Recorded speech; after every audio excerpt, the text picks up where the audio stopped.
Yes, good evening. Welcome to Football Heritage TV. What a day for football. What a day for Tottenham Hotspur. We have just smashed our transfer record, and Iggy is giving us all strict orders to be very happy. So come on, can we make a bit of noise at a few whoops for £65 million worth of signing, and Emerson Royal's leaving?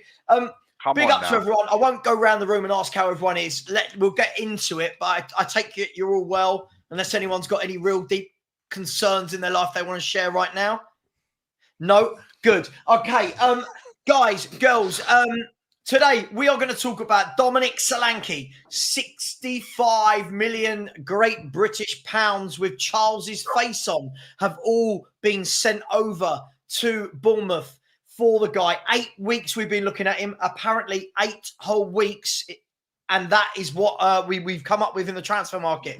What does this mean for Richie? We're going to talk about this. Richarlison, he wants to stay. We're a big club. He wants to win things. He's got big dreams and aspirations. Is he going to get game time?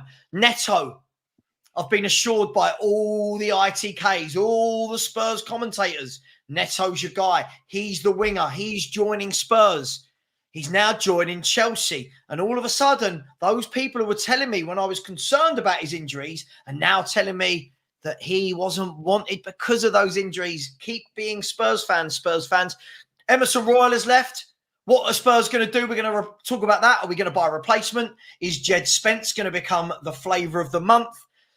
Rumours starting to fly around about Marcus Edwards and Carl Walker-Peters coming back to help with the homegrown quota and the academy-trained players. We'll be having a look at what winger we're going to sign.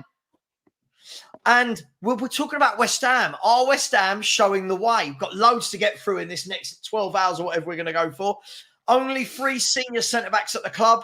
Ben Davies is still here and has survived a 15,000th transfer window in a row. And Ange only wants excited players. We will talk about that as well. Talking like we're Real Madrid and Man City. Where to start, guys? Whoever can go. I'm not going to go round in a circle. Let's have the chat. Big up to everyone in the chat. Smash the like. Please subscribe. Subscribe to all of these people on there. Please do. And Dominic Solanke, guys. Who wants to start? The second coming of Harry Kane? A very expensive one-season wonder? Somewhere in the middle? Who wants to start? Let Stelios go because he's got his dogging party. Yeah. I've got a Bukkake party to get to. Cheers, Lee. Appreciate that. No. Listen, good evening to everyone on the show. Big up everyone in the chat. Good to have you all listening and watching. Look, Savva, I am beyond giving a damn about this club as it stands right now. I'm so apoplectic with what is going on at Tottenham. But what has infuriated me the most is, am I allowed to go in, Savva? Can I just go in? I know it's the first person speaking. Can I just do what you want to do? Just don't get me demonetized. Just do what you got to do. No, I won't get you demonetized. I'll get you shut down, but I won't get you demonetized. Today, I've had journalists messaging me, football agents messaging me. I've had other big YouTube accounts and Twitter accounts contacting me. And my response to all of them is, what do you care what I think? Why do you care what Stelios has to say? And here's the reality of what is happening. This is bigger than us signing Solanke or not. Is that SSW Spurs? Who's got a dog? That's dog outside. I'm joking. God. Right. Back in May, June, when we signed Timo Werner, I lost my freaking mind and I said, this was the one non-negotiable that I had. This is the biggest non-negotiable, in fact, the only one I had. And the reason it was a non-negotiable is because we've seen what's happened with Redknapp, with Poch, with Conte, with all the managers. We've gone over it on every channel 1,000 times, repeating the same thing. And for me, all I wanted to see with this manager was one thing. Is the pattern going to change? I don't care about football styles and systems. We can talk about that week in, week out. The pattern I want to see different is this ownership going to change the way it spends money? I don't care how much we spend, how we spend it. Are we going to actually sign quality players and not these punts, these randoms, these ones that we pluck out of thin air and everyone goes nuts about? Is that going to change? And for me, if we sign Timo Werner, that was the proof that it's not going to change. That's why I said it's non-negotiable, because the pattern hasn't been broken. And what's the first thing we did? We signed Timo Werner. So that was us putting the flag in the ground saying, yeah, the beaches aren't safe. There's sharks in the water. You know what's coming now. And that's why I lost it on channels, on my channel, on socials, everywhere, because I knew that was going to be the trigger of a series of the same failed formula, the same failed pattern of transfers. And then we had it for 6 months. Eze's coming to Spurs. He was in the corporate box with his agent at Tottenham.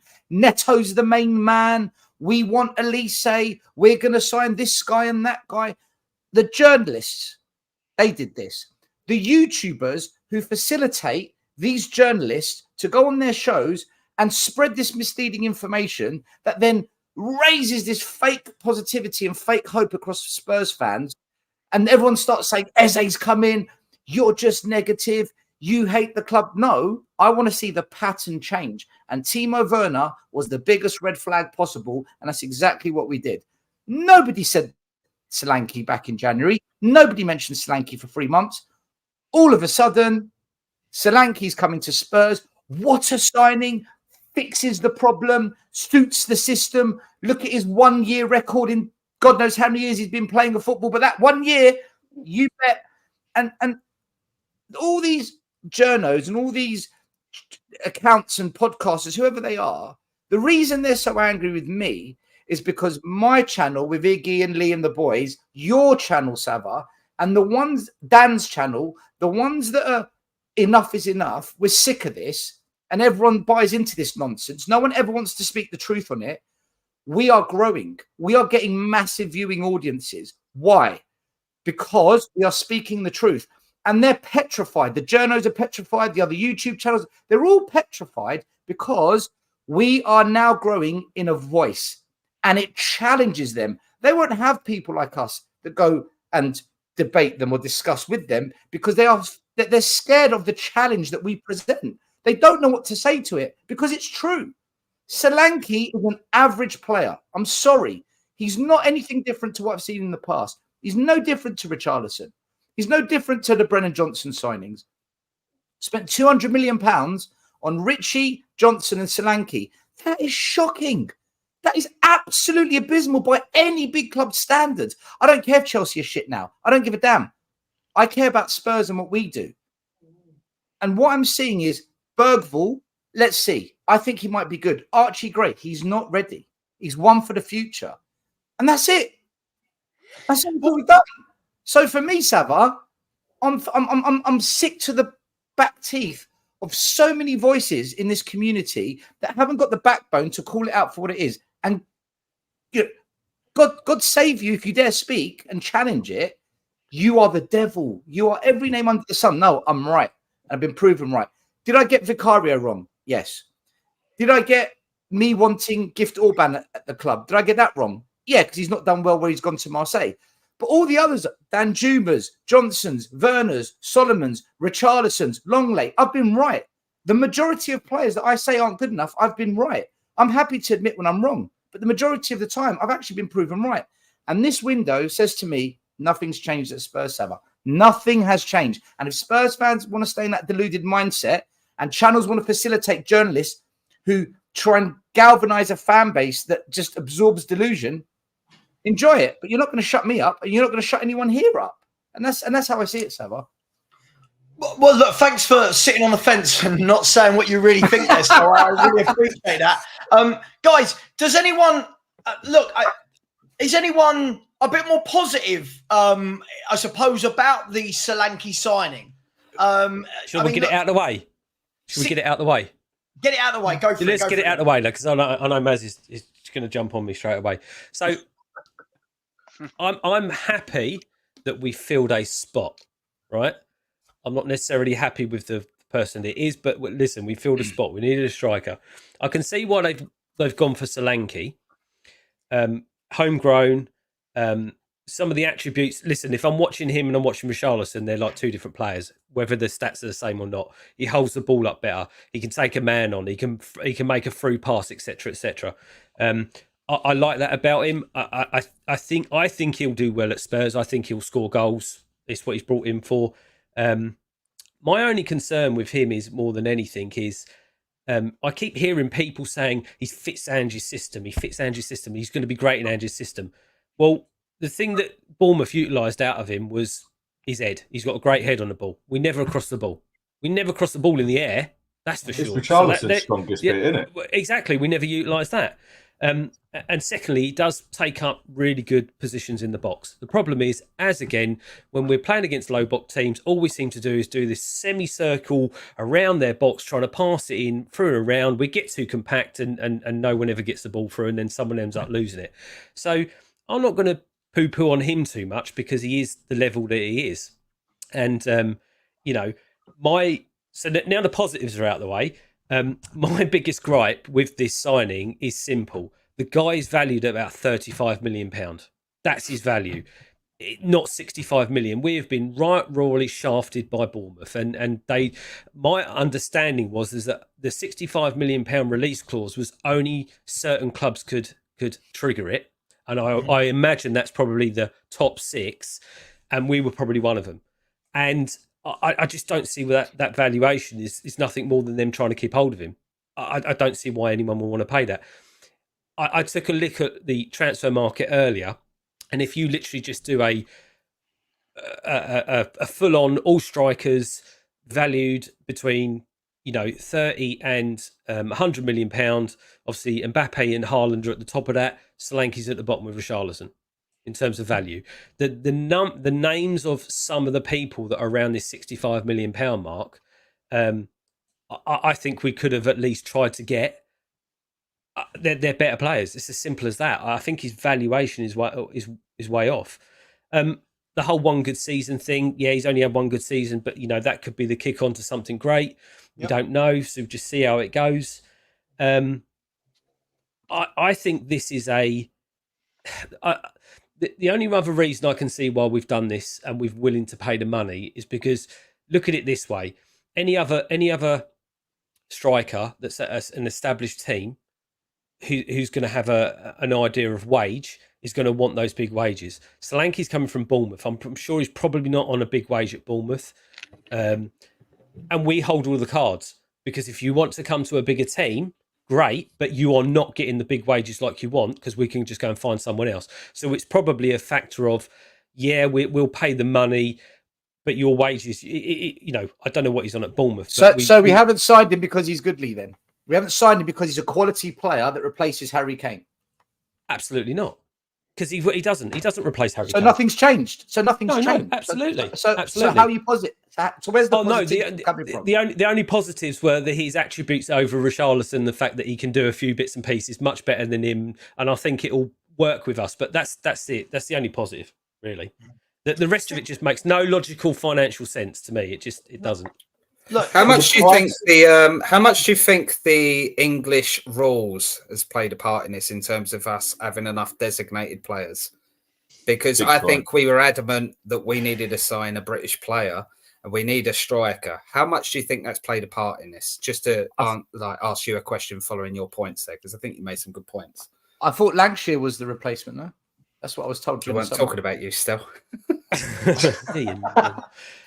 Well, no one's going to say it though, are they, Dave? No. It is. We can dance around it, but that's what was said for a month. Lancashire. Yeah. I've not given my opinion yet. I'm just asking the fellow who's just spoke there. Like, how much do you think this issue? So I was just going to say, if we didn't have this issue last season, then who is gone that's causing us an issue from an English perspective? Højbjerg's gone, Emerson's gone. Have we got rid of any other English players? Sessegnon. Well, we're getting rid of Skip. Sessegnon. Got rid of Sessegnon, yeah. Skip ain't going. So if you get rid of if you get rid of two, I think it's probably a. And don't forget we're in Europe. That's a very expensive way to fill an English quota when you've got an abundance. Listen, it's the price for me. Really, I'm not surprised me. saying I want to do it this way. What I'm asking the question is, do you reckon that's had a factor that we've gone for a British striker, therefore the pool that we could go for has shrunk? Or do you think Solanke? It's the type of Or do striker you that think should be easy for us. Solanke?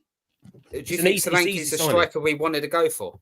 Oh, I can't believe our club would say yes. He's the guy, and we're willing to play over almost 30 million over market value. I agree with that. My logic doesn't. That logic isn't working there. I don't get it. Richarlison, I agree with Werner on wages of 175 grand. It fits Spurs perfectly. Yeah, all the points. The whole thing. The whole thing. I agree with. On the English point, I just say, surely, listen. I by the way, and I haven't even given my opinion on Solanke, but this whole we need is by British, sure, but there are British players that could have added quality to our squad on free transfers. Look at Aston Villa. They needed homegrown. They went and got Ross Barkley on a free. Now, I'm not sitting here saying Ross Barkley's the greatest player in the world, but if we needed squad players and we've got Europe coming up as well, why wouldn't the homegrown quota could have gone on a Ross Barkley on a free? Tons of experience, scores goals from midfield, and then that could have freed it up for another foreign. But I'm just chucking. Listen, I feel you.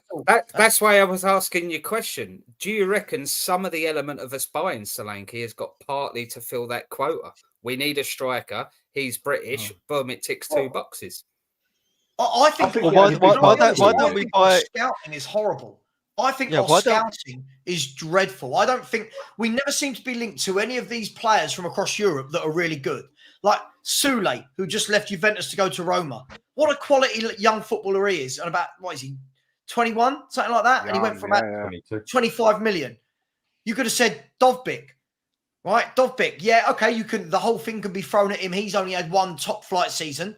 He's 25 million pounds. Solanke's 65 million. Sorloth had a great year at Villarreal last year. 25 million pounds. What I don't understand about this, Dave, is, and again, I think Solanke's okay. I think he'll do a job. And again, hear my words. I think he'll do a job. I think he'll get 16, 17, 18 goals in all competitions.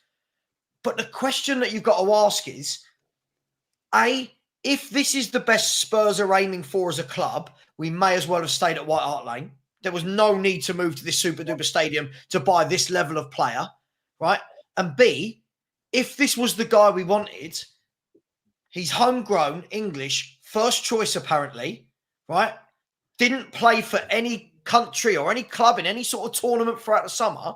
Why have we only gone and got him now? If this was the guy we wanted and he ticks all those boxes, why wasn't he brought in at the beginning of June? But this is the kind of way I was asking that, because even Gareth Southgate didn't rate him. You know, we've got the one England striker that even that crap Gareth Southgate didn't want to take. But if we are forced to spend 65, sorry, the cost we have just spent on Gray and Solanke works out at what, roughly 105 million? Shocking. 40 and 65. For me, for how I see the prices out there, we could have just got Eze and Tony for that. But the thing is, Dan, the thing is that there's a lack of planning at our club. There's a lack of planning because there was no talks of Solanke coming to Spurs until recently. There wasn't like he was a guy that we was really looking into because we like the way he plays, really suits us and so forth. There's always that lack of planning. And then it's like with the good players, we haggle over $1 million and $2 million, and then the deal breaks through because we won't pay the money. And then on players that you think are worth, like you said, 30 million, we'll go and spend 65 on someone that's worth half of the price. There's no plan. The way I see Spurs function is oh shit, we need to fill in the English quota. Quick, go and get him. There's no like, actually, do you know what, guys? We have a problem in this area. We really need to start organizing ourselves to try and make this work. Why not? You guys said it right. Why don't you bring the likes of Lancashire in and one or two from the academies that are English or you know that can fill in that quota, and that allows you to buy the players that you actually need, ready-made players, or perhaps players that you can spend a little bit more, but will add abundance of experience or personality or character. Our team massively lacks character. We lack personalities. We go missing it in tough games, going Arsenal away or Man United away. We lack the character. We lack the bottle. Why don't we bring in experienced players that can give us that? Where you go in those hard grounds and will bring us. We pay for that because that's what often what goes missing. Instead, we buy all these players. Yeah, look, Solanke may do well, it might not. I don't know, but that's a hell of a punt to take on 65 million, man. And I don't know, guys. Look, now we're saying, well, what's the problem about bringing Werner up? Solanke's now's going to play up front. Son's going to go back out on the left. If we get an half decent right winger, if we can bring, you mentioned Dan, you mentioned Kaiser earlier on, then all of a sudden our forward line can perhaps look a little bit more, at least exciting for the new season. I don't know, man. I don't know. I just think the biggest problem at Spurs is that there's a lack of planning. It's not like we've waited all these weeks because this is the man that we wanted at a club and it was worth the wait. It was almost like, shit, the season starts next week. We need a number 9. And all of a sudden, Bournemouth, like, do you want our number 9? Give us 65 million, mate. It's like, here you go. That's how I feel. Just to follow Iggy, what he's saying is that... Mari, can I come back to you? Stell needs to go. He needs to go. I'll come straight back to you. Sorry, Mari. Is that all right? Yeah. Sorry, go on, Stell. Yeah. No, Savva, listen, thanks for having me on. I know it's brief, but I'm abroad and I've got things to do. Guys, listen, have a great show. I'll listen through my earpods. I just want to add one thing before I go. To all those in the chat that just love to rip me and come for me, Richarlison, Kulusevski, Werner have all got the same trait. 80% of games against the top 10, they go missing. Guess who's got similar stats? Solanke. Just let that sink in. Guys, have a great show. Have a good one. See you later, mate. Later. I'll come to Mari. Take care, Stell. Take care, mate. Just before I come to Stell, guys, I'm sorry. Something's got to change here. We've got 872 people and 150 likes. That is absolutely that is Dominic Solanke's average across his career in terms of conversions. I jest, of course. Smash that like button. Please subscribe. Mari, tell them to smash the like button and then give your opinion. Please smash the like. Don't be like Daniel Levy. Yeah, let's get Harry Kane goal conversion up. Come on, guys. There's a correlation, right?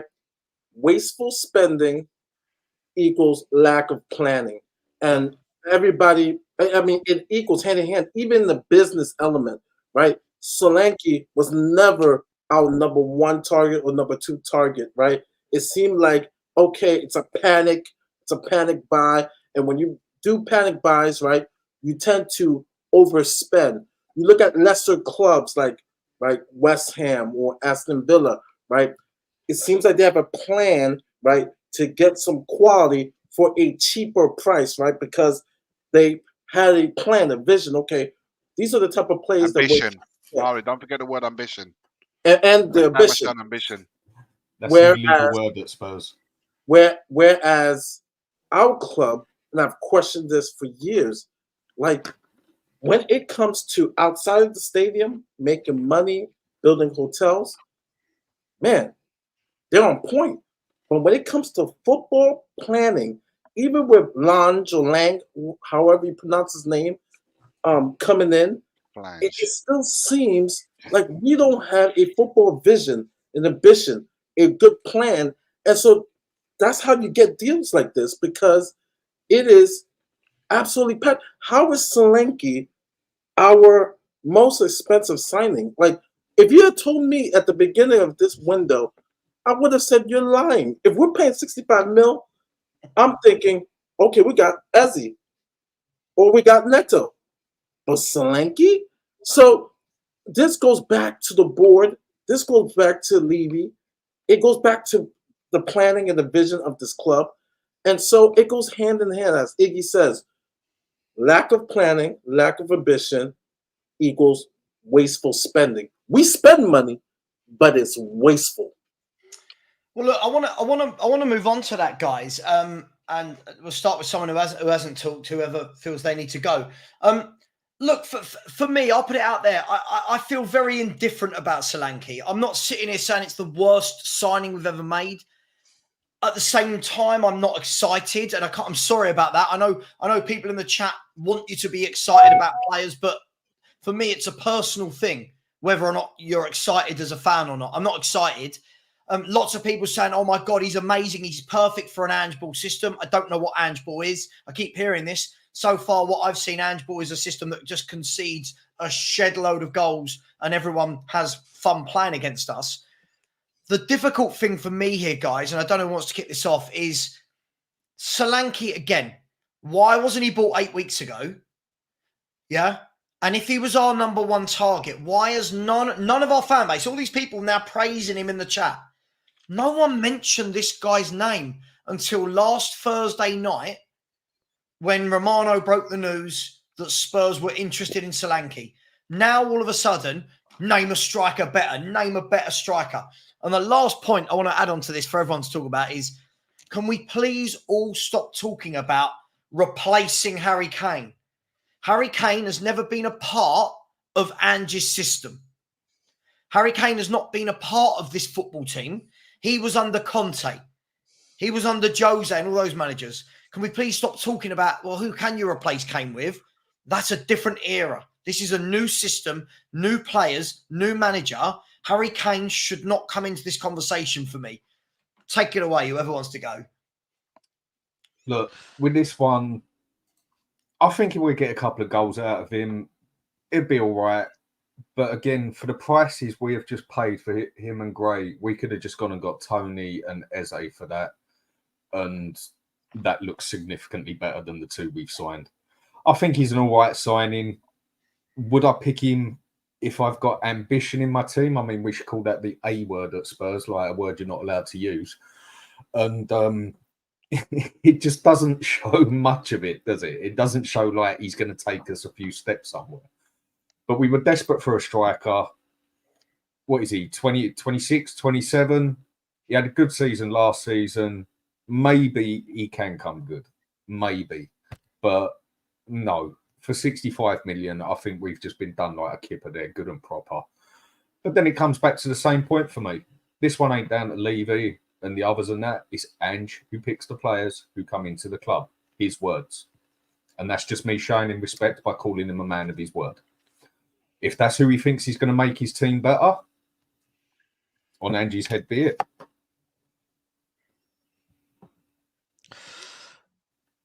We have got... Just quickly, Maz, I want to bring you in here. Just could you start off with one thing that I'm always keen on in transfers? I think we talked about this last Friday, was you know when a player isn't top class because the fan base are divided. And what I mean by that is if right now Spurs had signed Eberici Eze, I don't think anyone on this panel, anyone in the chat is saying, oh, what, we've signed Eze. The fact that Solanke has completely done what 90% of our signings do and split the fan base, doesn't that speak volumes, man? Absolutely. And there's a big trend in us buying players that are at the lower half of the table and buying substandard players now. It really started near the end of Poch's era when Wanyama was never really replaced because we got Sissoko, right? So it's what I expected. I'm like you. I don't really have anything against Solanke. I don't think he's a good player. I don't think he's a bad player. I think from the one season I've seen him play well, he looks good, I guess, whatever good is in an average sense. So I think he'll certainly be better than Richarlison. But for me, that's a really low bar to be better than Richarlison, because Richarlison doesn't have a first good touch or a good second touch. But Maz, is that even though that his stats aren't even as good as Richarlison's? I keep seeing this in the chat. He's much better than Richie. On most metrics, he's actually not. For me, it's immaterial because we're buying substandard players that should never be at Spurs. So what we're doing here, as you say, we're comparing stats of shit players. Yeah. It's like, oh, which one's better? The shit players. You know what I mean? Yeah. It's like, that's why I don't bother looking at it, because to me we're not comparing good players against good players. We're comparing players that shouldn't be at Spurs together, and I haven't got time for that. I've said this many, many times before, and I'll repeat it for the people who haven't seen me before. There is no planning with Daniel Levy. He doesn't know football. We've had 18 managers in 24, 25 years. That tells you there is no plan. Yeah. There's no consistency in our signings, right? In the past, he was signing players like Berbatov and the Keanes and the Modric's, and he struck gold when he got Bale. You know, that was luck. I mean, Daniel Levy's had some brilliant bits of luck during his tenure at Spurs, right? He luckily found Kane because of Sherwood, right? Bale. He signed Dembele, but over the years, he signed a hell of a lot more shit than he signed good, right? And your luck runs out, and his luck has run out because in the last 5-6 years, we've been run like an absolute shit show. There is no plan. He doesn't know what he's doing. He's lurching from different types of managers, right? And what he's resigned to himself now is, I'm just going to bring in yes men because I've had Conte and I've had Jose, right? And I don't like what they had to say because that means I have to actually buy good players and spend money and do what they say, right? And he doesn't want to lose control of the club. Right, so this is what we've got now. We've got a yes man in control of Tottenham, right? Signing, he's got to have made the worst signings in total I have seen, right, of any Tottenham manager in the past, right? And that's with Vicario and Van der Ven, right? Who else apart from those two have been good out of all the signings he's done? No one. Everyone's been crap. Right, and this is why the whole fan base is getting more and more split as time goes on. Mm-hmm. The thing is, what my biggest thing is like you've lost Harry Kane's goals, right, which solely used to come from him and Son, of course. Yeah, you lost all those goals, and you're thinking, well, I can't. It's very hard, and I agree, guys. It's very hard to get a replacement for Harry Kane's goals. Maybe not a player, but the goals. So you think I need to find a way where I can share what Kane did. I can share the goals amongst the other, three forwards that we play up front right now. And then you go and evidence the three players that you've got. Let's say, for argument's sake, you've got Son, now Solanke, and the other ones make it Kulu, Brennan Johnson, whoever you want. And you're thinking, where are Harry Kane going to be replaced amongst those three? Son will get his fair share. Solanke, we hope he does, but Kulu, Brennan Johnson, Werner, they're not going to contribute with 10, 15 goals a season. So we haven't managed to have a plan, even with Kane going, as to how we are going to get the goals that we have lost from him leaving and say, look, rather than give the responsibility of a striker that replaces Kane, at least share the events, share the spoils amongst. We ain't got. I think the scary thing there is you didn't even mention our £60 million striker Richarlison in all of those names you mentioned. It's like because including him, you're not. It's not. All of them. If you had them all on the pitch together, they still wouldn't score the amount of goals Kane does in one season. 6 players can't score the amount of goals in a season that Kane has. The inconsistency, right, in the messaging, right, from the media and Tottenham Hotspur is absolutely ludicrous. It's asinine, right? On one hand, we're being told, we can't box with the big boys and spend the money and the wages of the big clubs. On the other hand, we go and blow 65 million on shit, right? And how is this good transfer strategy? When Ange, right, in January was saying, we've already been planning, mate, of what we're going to do. Our plan is set. We're sticking to the plan. Is this the plan? Is this what I've been waiting for? Yep. All of these months. Maz, can I ask you, have you seen more and more, though, in his press conferences and his interviews? He's gone from Spurs fans, have ambition, get your winning mentality. I'm here to win. And now every week they're getting a little bit more and more like, Yeah, well, look, we'll see what happens, and it's a long season. And, I said to Savva the other day, and it's his demeanor has just dropped. You know what? I was has. going to say to that. Lee said it the other day. I think was it on our Monday show. He said like Ange's demeanor in the last few weeks has completely and utterly changed. Even the way what he's saying and how he's saying it has completely changed. You're right. You said it the other day, and I watched it. After that, I went to watch some of the press conferences that he's been doing, and you're bang on the money, man. Bang on the money. That something's not quite right there. If Spurs went and signed Fofana, Chiesa, Eze, right? Could have all been done for 65 million, by the way. Yeah, you could have got them all. or maybe 100 million for all three, right? That would have been for me. Wow, okay, that's a decent window. That if that's the plan that he's had, brilliant. I'm on board, right? What have we gone and done? Timo, Solanke, and 2 kids. Can I ask as well, guys? Listen, as I said, I'll say it again because I know there's 876 people. And I know what they do is they start going around to other channels going, Savva said the signing's crap. I don't think it's crap. I think he'll score goals. I have queries about who those goals are going to be against.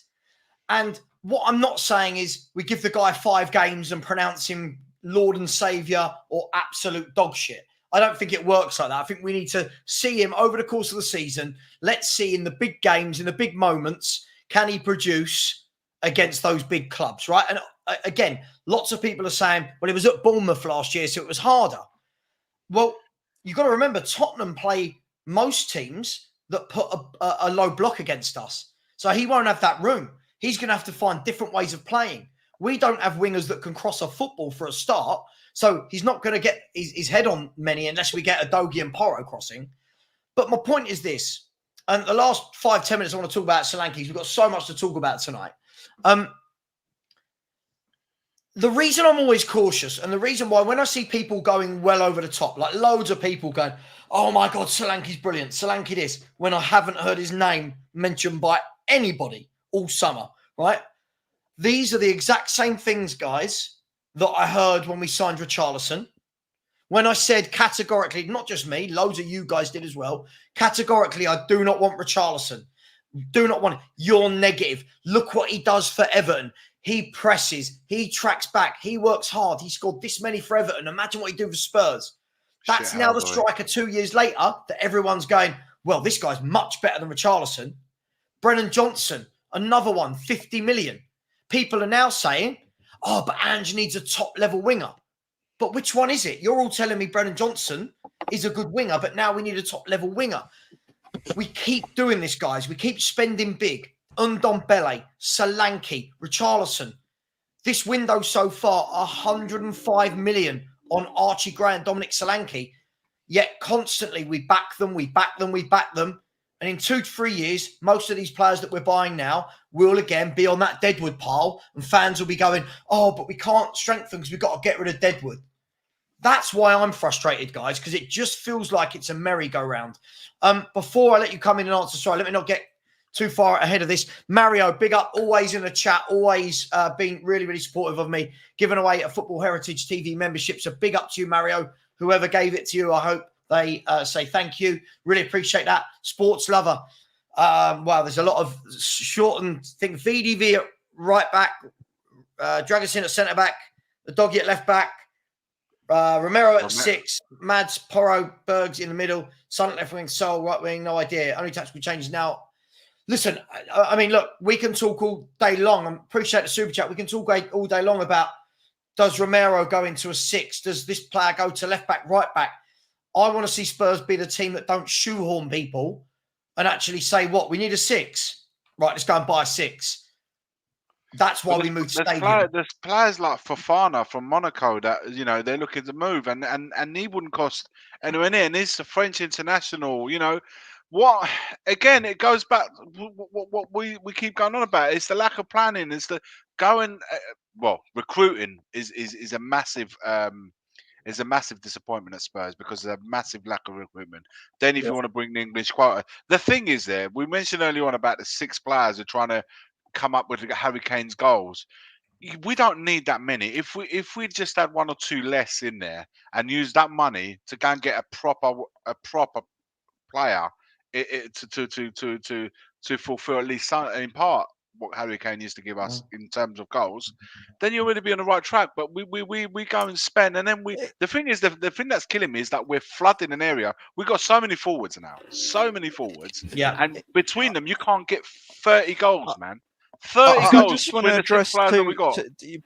a point. I think that's linked. Hang on, to what can I Savva finish said. the And super 40 chats? million on Grave. Yeah, sorry, mate. Sorry, guys, Go can I for it. finish the super chats or I'll never get to them? Course. Jerome, big up to you. It said 55 million plus add-ons for Solanke, yet we could have just added 5 million and triggered Eze's release clause.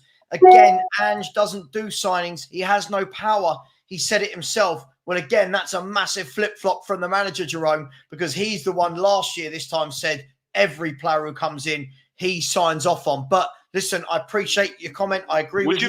Savva, would you have been all right with them triggering 60 million to get Eze at the club? Damn right. Eze gets me off my seat.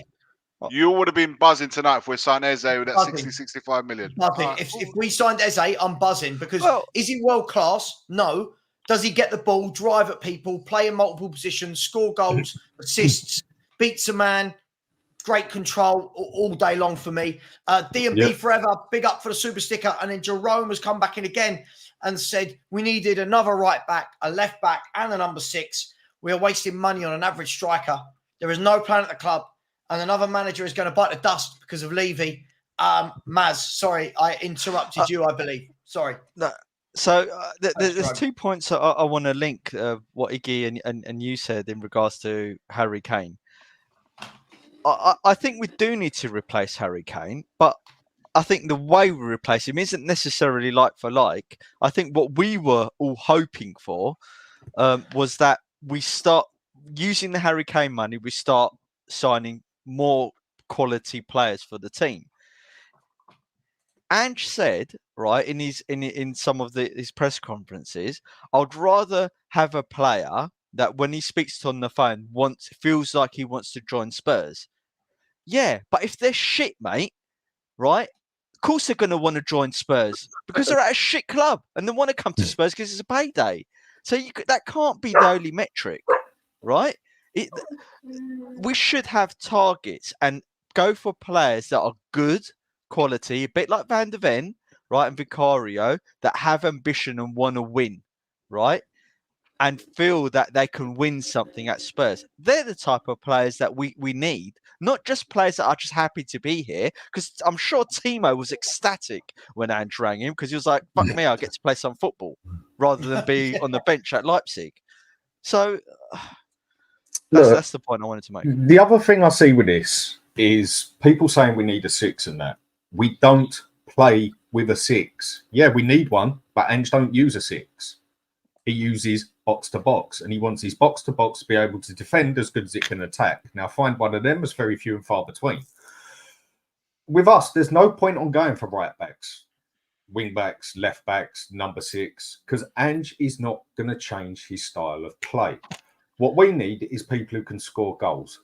Why? Because the way Ange plays, you might as well take him back to, who was it, Kevin Keegan days at Newcastle. He's got the attitude of, you score 3, we score 4. Whatever defence he puts there, whatever wing backs he puts there, even if he does get a half-decent box-to-box who can defend, we're still going to concede over 40, 50 goals a season, purely down to the manager's tactics. Yeah, purely. Agreed. So what we might as well do is just forget the 6, because that's not going to happen because you don't use it. Wing backs, right back, I thought that's what Archie Gray was for. That's what everyone told me he was quality at. And then all of a sudden he's a centre mid. And then all of a sudden I'm seeing him play as a centre back. Okay, I'll make my decision when they make their mind up what bloody position they bought him for. So we might as well just go for players up front who can try and score a goal, because we are not going to... Angie's not going to change his way come love nor money. He has proved that in the friendlies. All right, he hasn't had his full team, but he has played exactly the same way in every game that he did last season as well. And even against teams that we've never heard of, we've been conceding goals. And that just about shows everything. Well, so we're not going to go for a 6. Can we move away from Solanke then for a bit? Unless anyone's got anything really pressing they want to say on Solanke. I haven't seen any. I think everyone seems to be, yeah, he's okay. but not brilliant. I've got one small thing, really one small thing. I don't think anyone on this panel wants Solanke to fail. I just want to say that. I think we all wish him the best of luck, but for me, with Spurs now, the players have to prove to us that they're good enough. And if they do, then I'll support them. If they don't, sorry. I want Werner. You know what? I was about to say the same thing about Solanke. At the end of the day, I didn't realise that he's 6'2". He didn't come across that big, to be fair. But we needed a striker, and he's had a great season last season. He fits the profile of Ange. Great. I had a little joke with Dan earlier that Ange could be off in about 10 games, and then we get a new manager in, and obviously he's on the bench. But I don't think he's a bad player. I think he's a good player to come in, but I still think we missed that number 9. Even though we've just spent £65 million, including bonuses, on this fella. That's my only issue with him, the money we've spent, not necessarily that we've got him. Yeah, and my issue with it is not so much that I think he's a bad player. I think he's an okay player.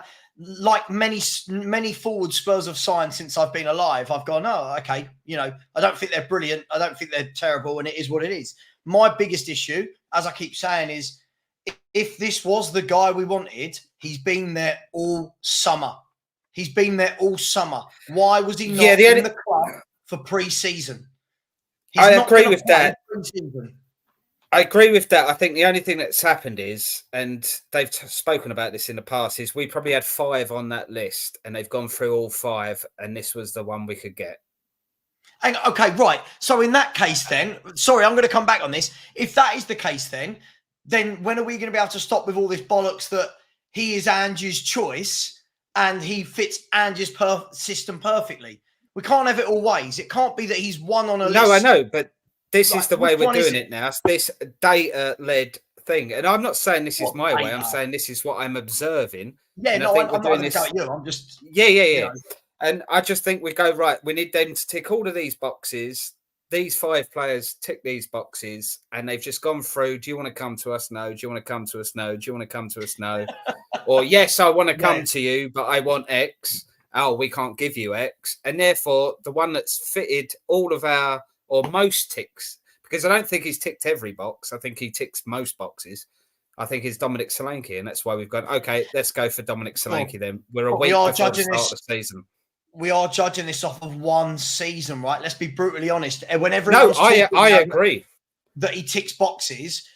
Somebody was showing his last 20 odd games or whatever, his stats, and they weren't that great. He got a lot up front, but look, we'll see. He's the biggest thing that sums it up. I saw it on Twitter earlier. He said something like, "I've always dreamed for this opportunity to play for a club like Spurs." He failed at Chelsea and Liverpool, and I love Spurs, but Chelsea and Liverpool in the last 20, 30 years, especially Liverpool a lot longer, have won more than Spurs. So when you sit there and say, I've wanted this opportunity for a while, well, why didn't you do it at Chelsea? Why didn't you do it at Liverpool? There are levels at this game. That's my worry. No, I agree. Look, I want to move on to the next subject. Guys, first and foremost, this is classic YouTube for you, right? Look at how a comment I've made has been completely bent out of all shape. Because when Iggy said, I think it was you, Iggy, if we had signed Eze, would you be buzzing? It's like, you'd be happy if we signed Eze, but not a 9. That wasn't what I was asked. At no point did I say Spurs don't need a number 9. I just said, if we'd signed Eze, I turn around and go, yeah, I love that as a signing. I think he's much better than any of the attacking midfielders we've got. Yes, it's got nothing to do with Solanke. I hate it when people do this. Guys, listen, I'm just being called out for saying that I'm now taking a mick because he wants to play for Spurs, apparently. No, I'm just saying he had the chance to play for Liverpool and Chelsea. Didn't work out there, did it? Quick thing with Eze is even if Eze costs, say it come up that we signed Eze and it come up at 85 million. Few of us would sit back and go, cool, 85 million, all right, that's a bit steep. But do you know what? That's what you pay for a quality player, for a good player. We've had to pay the extra bit to get him. Well done, Tottenham, for putting the money down where it was needed. Well done for getting a proven, very good player who is better than any player we've got in those positions. Okay, you got a bit outpriced for it, but we'd be more than happy to accept that. When you go and get a bang average player like Solanke, He's an average player. He's not good. He's not bad. He's just an average player. And then you go and spend 65 million for it. That's when people start talking. Whereas if you overspend by 20 million on a very good player like Eze, then people will look at that and say, okay, we got a little bit out of price, but I ain't complaining. No, look, absolutely. Let's move on to the next subject. By the way, just quickly, David. We lost Emma Goat today, yeah? The Emma Goat. We've lost. Hang on, Emma that's not Goat. what we're going to talk about. We're not going there. Leicester City, by the way, working on a deal to sign Wilfried Zaha from Galatasaray. So Leicester City, if they have Will Zaha and we've got Johnson and Werner on the wings, I'm just saying, guys. Just saying. I'm putting it into perspective. I want to talk about wingers. That's what led me on to that, guys. Pedro Neto has gone to Chelsea. It seemed like Chelsea managed to get the deal done very, very quickly. It was one of those where all summer, everyone's been talking about Neto is the winger Ange wants. If Ange wants him, I want him. YouTubers such as myself have said, bit concerned because of the injury record. Oh, Savva, you're negative. Savva, he's brilliant. All of a sudden, he goes to Chelsea, and all I'm seeing now is he's injury prone. We didn't want him anyway. He's not good enough for Spurs. Guys. O'Keefe said he was coming to us, man. He's a poor man's Manor Solomon. Hang on. First of all, guys, the question I'm asking is, if this is the guy that we wanted, and we've been told this all summer, isn't it embarrassing that Chelsea have gone in one day and gone, we'll have that? Secondly, if it's not going to be Pedro Neto, what winger are we bringing in, if any? Or do we go into this season with Brennan Johnson and Kulusevski as our right wingers again?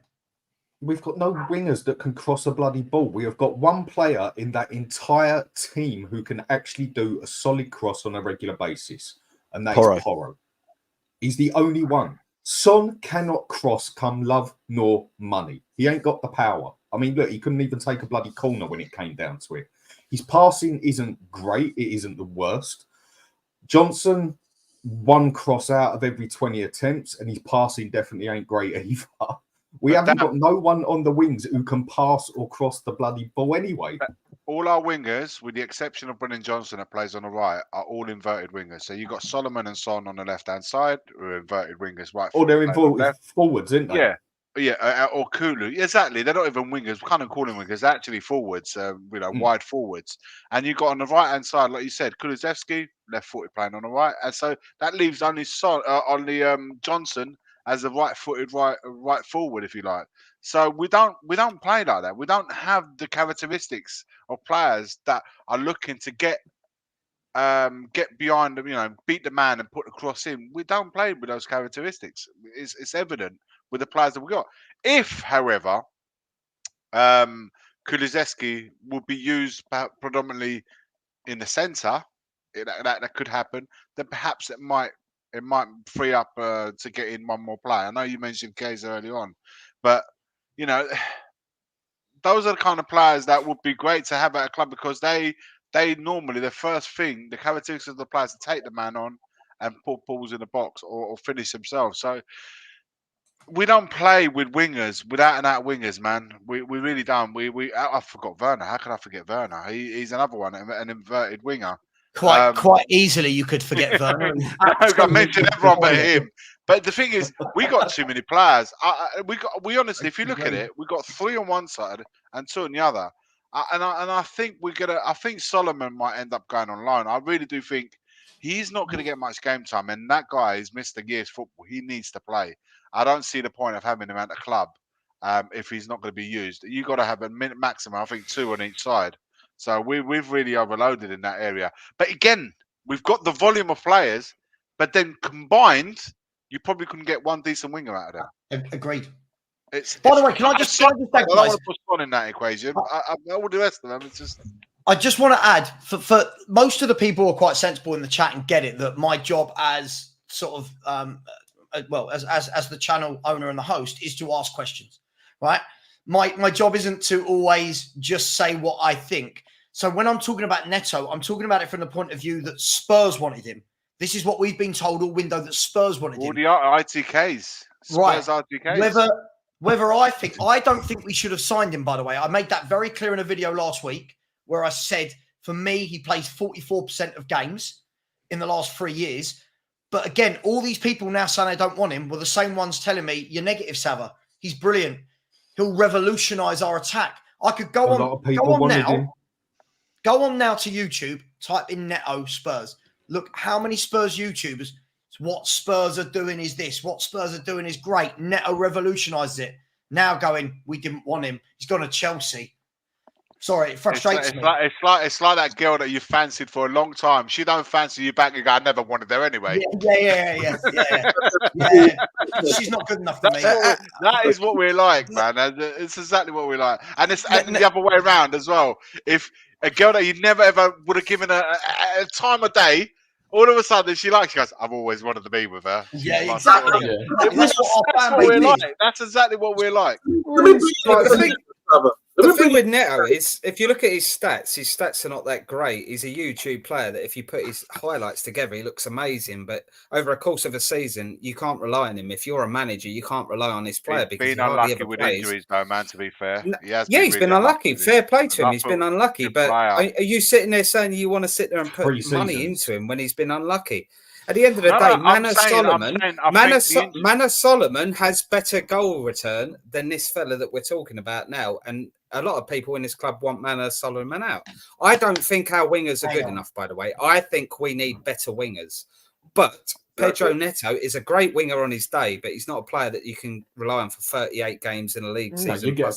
I agree with you. I agree with you because his injuries are I'll say this too. In regards to our wingers and in regards to Neto. Yesterday, what was it yesterday? No, it was the day before. I heard how we have changed. We've changed. Yeah, as a club, with the whole data and our scouting. So you've become even more accepting. So you're telling me that we have maybe 2 windows, and we can't scout throughout the world actual good wingers to come into our club. You look at a club who got Somerville. West Ham. Gone to West Ham. Council tenants. Yeah. West Ham is able to scout this guy and bring him in, but things have changed, right? Because of the evidence of feelings, things have changed, and we have scouted all these wonderful wingers to be able to come to our club, but we're not limited. Even Mari, even the fact that they say we have changed is an admission that we were shit before, which is what they say we weren't. Yeah, exactly. And so basically what I'm saying is we have changed is a load of BS because we have not bringing any wingers. And our number one target was Neto. We didn't sign him.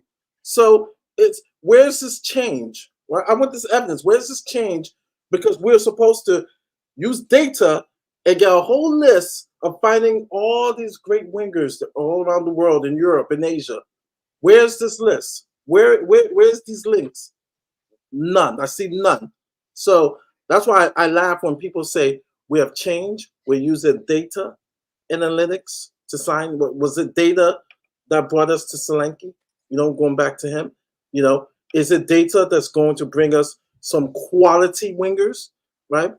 This is the worst period of me rooting for this club that I've seen the quality of our wingers. It's rubbish. It's atrocious. Do you know what? Every year, our level just keeps going down and down and down, man. Our technical level, signings are getting worse. Squad, the signings, man. I would love to ask you guys this because I ask every now and again. I'll ask it. When was the last time you and the fan base, first of all, have all been united, the same buzzing for this signing? When is the last time? I'm not even going to go as far as the whole fan base because we always seem to be divided, even with the players that leave, like Emerson. There's people out there, man. Emma go this, that, and the other, completely distraught Rafa today. Van der Vaart. Rafa van der Vaart, I agree, Dave. That's probably the majority of people's answers for those who can go that far back, or a bit older, like a little bit like us. Like, say Van der Vaart was the last player that people were buzzing. Like, how the hell did we get him? After that, man, how long ago was Van der Vaart? 2010. That's now 14 years that anyone's been excited about a player coming to Spurs. 14 frigging years, man. That tells you everything you need to know, man. That's what I said And again. that wasn't planned either. No, of course it wasn't. We got it. It was on a whim, wasn't it? We just went pot luck. Every now and again we got luck, but it's like the guy said, he's run out of luck. Levy's run out of luck now. This is my point. When did a signing come in that everyone turned around and went, "That's all yes, fucking hell, man! I can't believe it. He's come so to Spurs." Again, it's not saying that Solanke or Neto are bad or brilliant, but it's just that if half the fan base are going lukewarm, it's like a and half the fan base are saying yes, it tells you something. Like, you know, when Arsenal signed Declan Rice, I didn't see a single Arsenal fan say, "What are we spend buying 100 million on him for?" Yeah, I didn't see anyone say that because he's a quality footballer. The problem is we're in that. I'd say the next level down. I think we're two levels below arrived. Yeah, I agree and massively. When you're in that basket, look, sorry, just 30 seconds and I'll pass it off to Maz. I could go through any Spurs player we've got, and we've got the most inconsistent group of footballers, right, at Tottenham. So if I say Bentancur, people go, "Oh my God, he's brilliant, he's brilliant." On his day, he's brilliant. Too many days, he's inconsistent. Same with Basuma. Same with Sarr. Same with Kulusevski. Same with Richie. Same with Solomon. Even now, Son is. I know he scored loads of goals last year. Even now, Son is starting to get to the stage where there's some games that you don't notice him. Right? This is what we've become. And what we do is we have people that are starting to really overhype the players that we bring in. And those players, slowly but surely over the next year, 2 years, we all start calling them deadwood. They've been here too long. But at the time of signing them, they are all praised to the hilt. So let me give you one example. Sorry, I'm just going to vent and then I'll shut up for 5-10 minutes. Go for it. When fans were saying, "Oh my God, Lo Celso, Ndombele, Sessegnon, Sanchez, Dyer, Winks, Sissoko, these players need to go." People in the chat going, "Oh my God, you don't get it. Ndombele's a baller. Sanchez, if we can get the best out of him like Poch did, and Lo Celso's brilliant for Argentina." They're the very same players this last few years that everyone keeps saying, "But we've got to get rid of the deadwood first." We praise them. They then become deadwood. And then we bring a new lot in that we praise. They then become deadwood because we don't buy quality.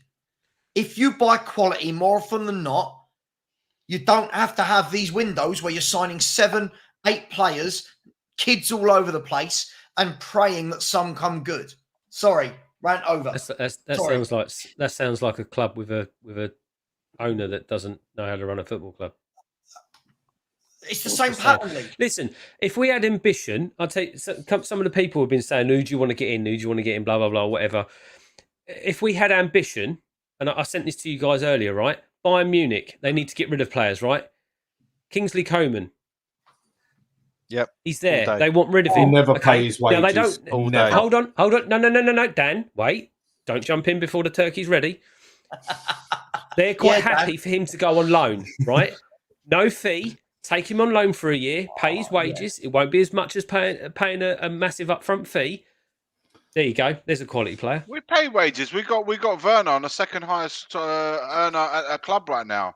And now we're Coleman's on over 230, if I remember right, round about. Yeah, but that's probably euros. Probably euros. Yeah, we'll round that down as well. Liras.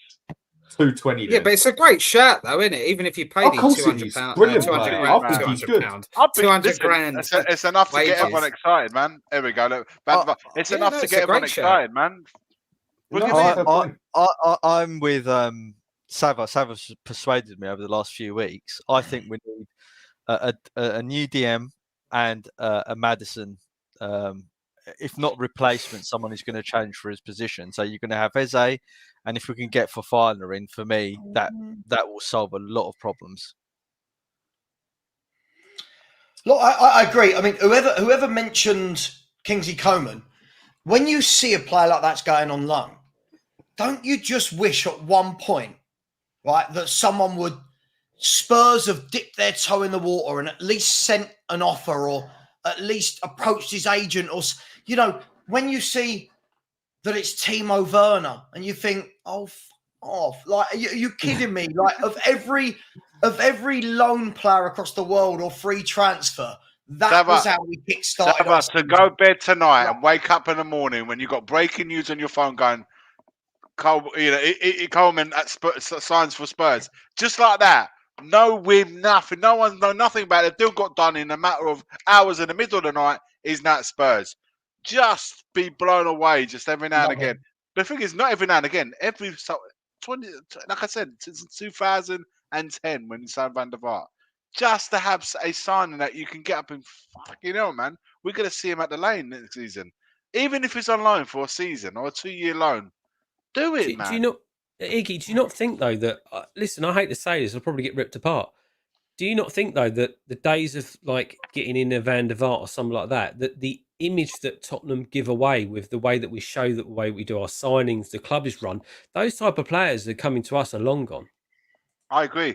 Do you know what though? Saying about the money and stuff like that, they'd make that money back on shirt sales in a matter of no time. Oh, that's why we bought like Juventus that's why we've with bought Ronaldo, certain players recently, right? Yeah. Juve got their money back on the shirt sales alone on that day. Yes. On the day that they got him. But it's a bit of a big difference, isn't it? The other thing you notice though is there's a lot of players out there significantly cheaper in different leagues, but people won't even acknowledge it or look at it because they don't know nothing about a different league. At the end of the day, I'd say a majority of people only follow the Premiership, and that is just purely by choice. That's what I mentioned, the scouting. That's what I meant. Exactly, that's what the scouting should be doing. I mean, I follow the Italian league a lot, obviously same as Iggy and that. There's players out there that I could name that would be cheaper than Gray, maybe a bit older, but they would be players for now. I mean, another player I could name that probably a few can't even think of. What's his name at Napoli? Iggy, the centre mid, Lobotka. Another one. Quality player. Yeah, he ain't gonna. Anguissa's a decent player as well in the middle of the park. You know, that's Pellegrini, stuff like that. They ain't gonna cost 50 million.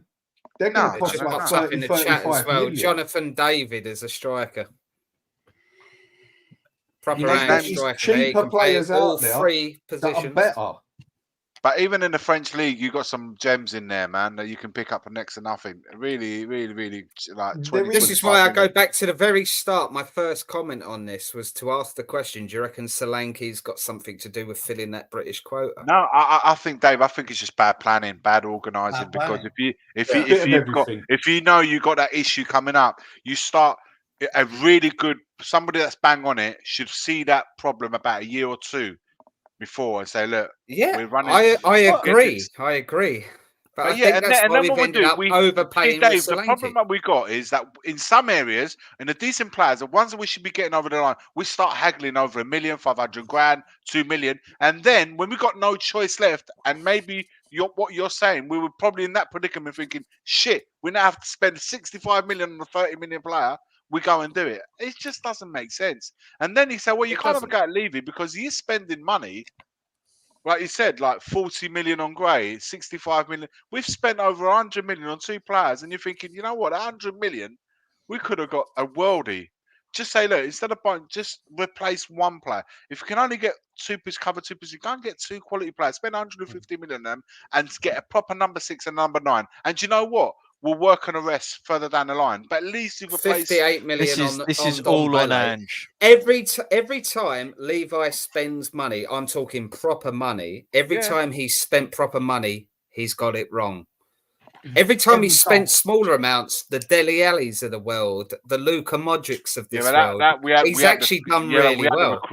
We had the recruitment there as well. Possibly so, but he's still the head of the snake, isn't he? You know, so if you're going to blame him when it goes wrong, you got to congratulate him. It's always going to be that way.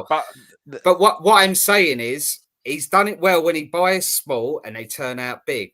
Every time he's gone out and gone, right, there's 50 mil, there's 60 mil. Every single big signing what's the best signing he's made over 40 mil? Like, has he made one good point. signing over 40 mil? Van der Ven? Van der Ven. Yeah. And Well, Romero. it's going to be over 40 mil, but everyone wanted Tap Soda, don't forget. Yeah, Hey, not everyone. Still was taken now. I think no. didn't watch the German league and didn't know Savva, Van der Ven. that was a flippant comment. I wanted I know, Van der Ven. I know. It was a flippant comment. But what I'm saying is, every time he's spent big, You're right. he's got it wrong, hasn't he? Well, somebody said next year, our forward line, if Son gets injured, our forward line could be Brennan Johnson on the right at 50 Sonny, million, 15 mil. Solanke at 65 million, and Richarlison at 60 million. We could have a strike force that's nearly 180 million. And who wants to see who wants to see that as a free? Europe, We're so bad at it, you're right. and the Premier League. And we've got the young Korean coming in January. So with Kulu in the behind them. It makes me laugh. Can you imagine? we laugh just so we don't cry. You know what I mean? What winger? What are we going to sign a winger? There's people talking about Bakayoko. There's people saying that we don't need to because Johnson's there and Kulu can cover out there, or Mikey Moore might get minutes. Where are we going to buy? Because we've been told we don't want a 6. We need to sell, man. In the wide areas, we need to sell if we're going to get someone in. Chiesa. Okay, so let me ask you this Why don't we question. just go for Chiesa? I mean, I'm with you on that, Dan, just for the economics of it. The fact is, we can't get rid of our wingers. One of them's got a political issue that we can't get rid of him for, even though he's got more goals than Pedro Neto in half the time. But that's a subject we can't go into for sensitive reasons. But we've got enough wingers. We haven't got enough quality in the wings, right? I think we'll all agree that we want better quality on the wings, but we've got too many players there. We've already said this on this show, right? But we haven't got that holding midfielder. We haven't got cover at our fullbacks, both fullbacks. If one of them gets injured, we're done. Well, we got Davis now. We've got Davis. We're all right. Let me ask you guys a question. So I was having a conversation with someone, a very sensible person. I won't mention their name, but a very sensible person off screen yesterday. And I think I put a voice note in. Don't know who's in that group. I think it might just be you, Mari, from everyone that's on this screen. And there were two things that were brought to light. One was, if you actually look past a few players we've signed in the likes of Romero, who was 3 years ago, Van der Ven, when you actually look at the signings we're making, we're not actually making too many signings that are different in the different shopping supermarket to the likes of Bournemouth, to the likes of Fulham, to the likes of Crystal Palace, right? We're not at this. There's a few, but most of them, like when you look at the Johnsons and the Solomons and when you look at those players. The second thing is this: Tottenham Hotspur have made a loss on nearly every footballer that has left this club in recent times. Yep. Now, Harry Kane, we didn't buy. So Harry Kane was pure profit from the academy.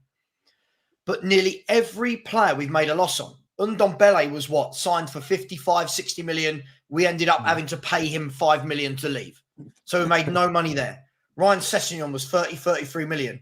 Went on a free. Højbjerg at the moment, we'll get 10 million next season, but at the moment, no money made from him. Brian Hill's gone out on loan. We paid 40 million for him. No money there. Sanchez, huge loss on Sanchez. Lo Celso will be a huge loss. I'm starting to worry, guys, and I hate being this guy. I don't think there's any money at Tottenham. I don't think there's the money to make these signings. And dare I say it, this is going to piss a few people off. But guys, when have I given a shit about that? I think at some point, fans won't want to hear this.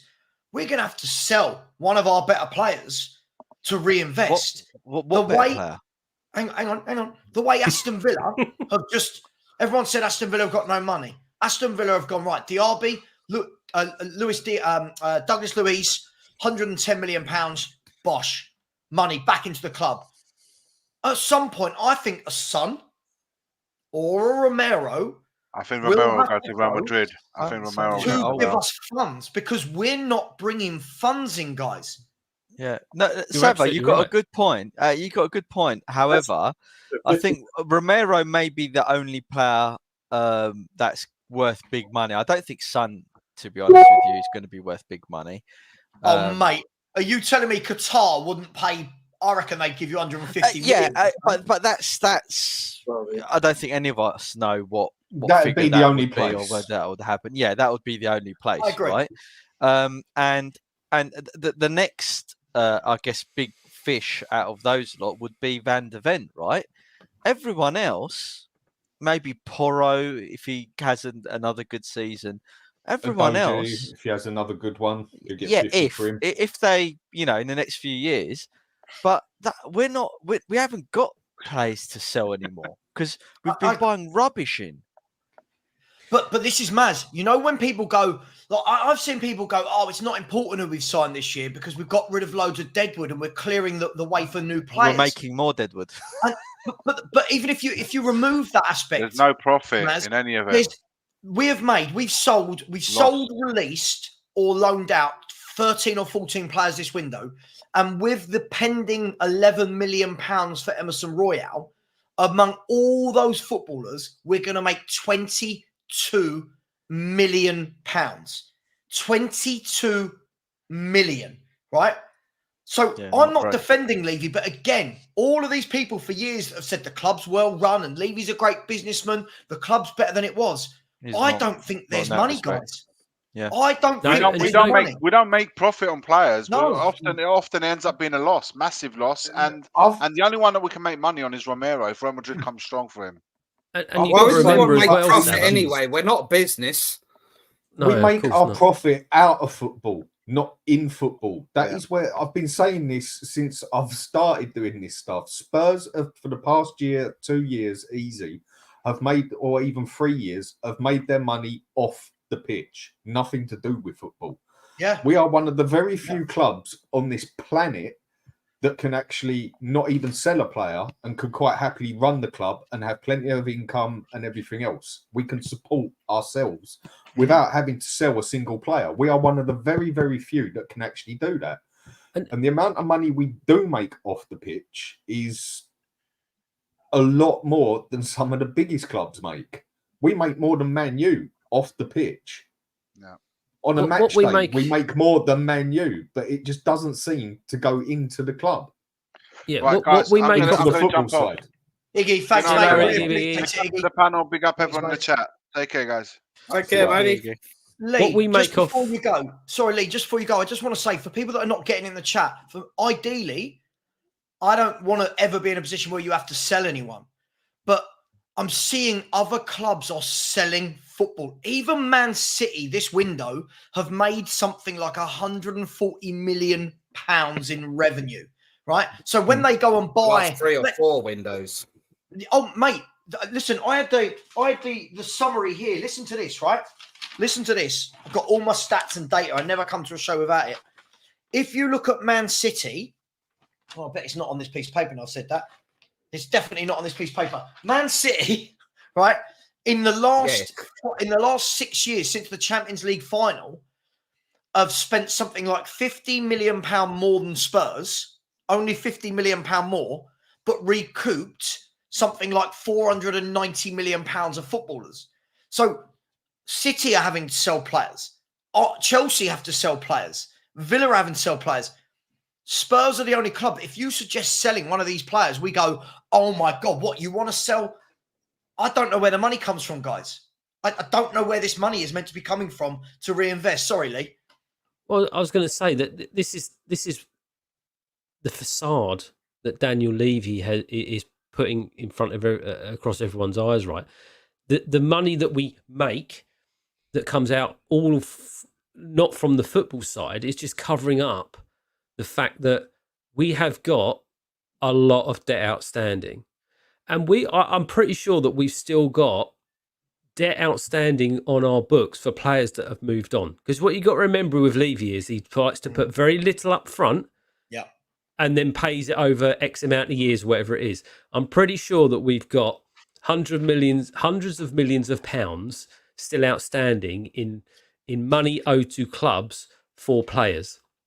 That's why we've got no money, because we've got that. People don't see that. People just think, oh, we're £50 million that goes into an account, gets transferred across, and it's good night. I agree with you. The Ndombele deal was a great example of that, by the way, to back up your point. because we're still paying for him, even though we've paid him off. We're still paying for him. We're still paying for him, and that's the case with a lot of these players. And that's why, even when we sell these players, when what your hope is that you sell the player for a profit, so you can pay off those remaining debts, and whatever's left over is what profit you actually make. Well, in simple terms, as Savva said, we don't make profit off of these players, and therefore we're left with this loan from the last club, because we still got to pay them. We still contractually got to pay these guys, so it doesn't matter what the what we sell them for, and that's hiding why we can't spend money on players, or big money. Yeah, and this is why you need a plan, and this is why you need to have a good manager, and this is why you need to listen to managers like Jose and Conte to build a team that's actually worth something and has good players in it. I mean, you look at the players we've bought, you wouldn't exactly say, you'd barely even say that's Europa material, let alone Champions League material. Well, I said, Dan, didn't I? We're buying players from the teams that are struggling in the league. Richarlison from Everton, Solanke, okay, Bournemouth. Well, I don't even know where they finished last year, but it wasn't top half, was it? So, what are we doing? Yeah. What are we doing? We just don't seem to have. Do you know what? Even if it was shown that we would go for a bigger type of player as such, okay, we don't get him. But even if it was seen that we would put the effort in for it, but you don't even ever see us putting effort in for a bigger player as such. And that's just the way it's been at Spurs for a very long time now. When was the last time you actually heard Spurs went for a big player? About the biggest player we've been for is Ndombele, and that was because he had one brilliant season. And he was one of the most wanted in Europe at the time. But apart from that, we don't. And all the big clubs turned him down because of his attitude problem. Yeah. Can I just address this? I feel like some people don't quite understand how the football side of the business works, right? Listen, I'm not an expert, but the Alex Scott experience, yes, we're bringing in revenue from events and other business ventures. But as Lee just explained, I think it was Lee, just explained, what Spurs do, we don't go and whack down loads of the fee up front. Spurs will pay over time. And the problem is, it means that once a player has left, if we're still paying him off, we've got footballers no longer here that we're still actually owing money on. And the problem is, Alex, well, if that is your name, whatever your name is, when you sell players that you've bought for 50, 40, 30 million, and you're not making profit on any of them, you're running at a loss. So what happens is, and guys, if anyone's better with finance than me, what happens is the money we're making elsewhere is the money covering those losses. Yeah, it's not just. It's basically Spurs like amortizing the cost over the years, right? Yes. And effectively borrowing against the amortization over those years. Yeah. So your example is exactly right on the basic level. We're indebting ourselves in the future. So anything we make, right? That's why when you look at the accounts, when they release the accounts, from the last few years, Savva, we haven't actually we're making losses. Even though our revenue's record breaking, we're still making losses. But do you know what? Purely because of the bad decisions we've made on players. But Maz, this is the thing, and Lee, I'll let you address this in a minute, because I think you're going to say what I probably would have about this. This sort of comment drives me mad and shows a complete lack of intelligence. Sorry. Maz, the problem is, this goes back down to, though, that every time we sign a player that is 50-50, and they're 50-50 for a reason, the chance more than often than not is that they're not going to work out, and they're not going to be more money than what we paid for them. Every time, every year when Spurs fans like us talk about, God, let Kulu go, let Lo Celso go last year for 40 million, and fans go, no, I'd keep him. I think he's brilliant. He's going to come good. Every year, if I'm not wrong, their price depreciates. Their price gets lower and lower and lower as they get towards the end of their contract. So Ndombele, nothing. Sessegnon, nothing. Straight away, that's 90 million on two footballers that we've paid 90 million over however many years and made zero back from them. Lo Celso's another one. Yeah. Højbjerg's going to be another one that we make hardly anything back. But and Savva, you made a fantastic point, right? And this is why when people say when people defend Daniel Levy and they don't realise that he's effectively making investments that he doesn't get the return of investment from. So he's buying players in, like, let's say Romero and Van der Ven, but we've got no chance of winning anything because he hasn't built a team around them, right? So then they become big depreciating assets as the years go on, and we get ourselves into debt, which is what's happening. Right now, I'm not talking about the same debts as what Chelsea have got. Right, they've massively, they've just gone mental, and other clubs, right? I'm sure Tottenham, because of the revenue that we're bringing in and all the other revenue streams, are managing it. But what's happening is, and as a result of what you said, is we're buying cheaper and cheaper and worse players, because none of the players that we bought in 2 or 3 years ago have paid off, right? And that's purely down to what Iggy said earlier and Mari. There's a lack of planning. We're not bringing in the right managers. When we do bring in the right managers, we're not listening to them. And rather than buying 1 or 2 quality players that we can afford, we buy lots of crap players and spend even more money than what we should have on lots of crap players. As an example, Richarlison, Solanke, Johnson, right? You've got 150, 170 million pounds worth of players that will not win us anything. At best, if Ange proves us all wrong, we'll qualify for the Champions League. But that's a big gamble, and that's not a sound return of investment. And what's happening is Levy is looking at his balance sheet and his accountants and everything and saying, shit, we've got to tighten up our belts. We can't pay the wages for this player and that player. And it's playing out in real time now in front of us. Can we have a look at this quickly then, guys? So look, I've just gone on to, hopefully everyone can see that. Maybe I need to make it a bit smaller to get it all in the screen.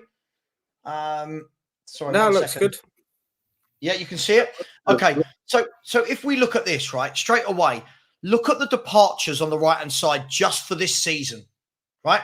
Look at the departures. Now, what that hasn't done is that hasn't added in the 6 million for Troy Parrott, because he would have fallen under the youth team for this circumstances.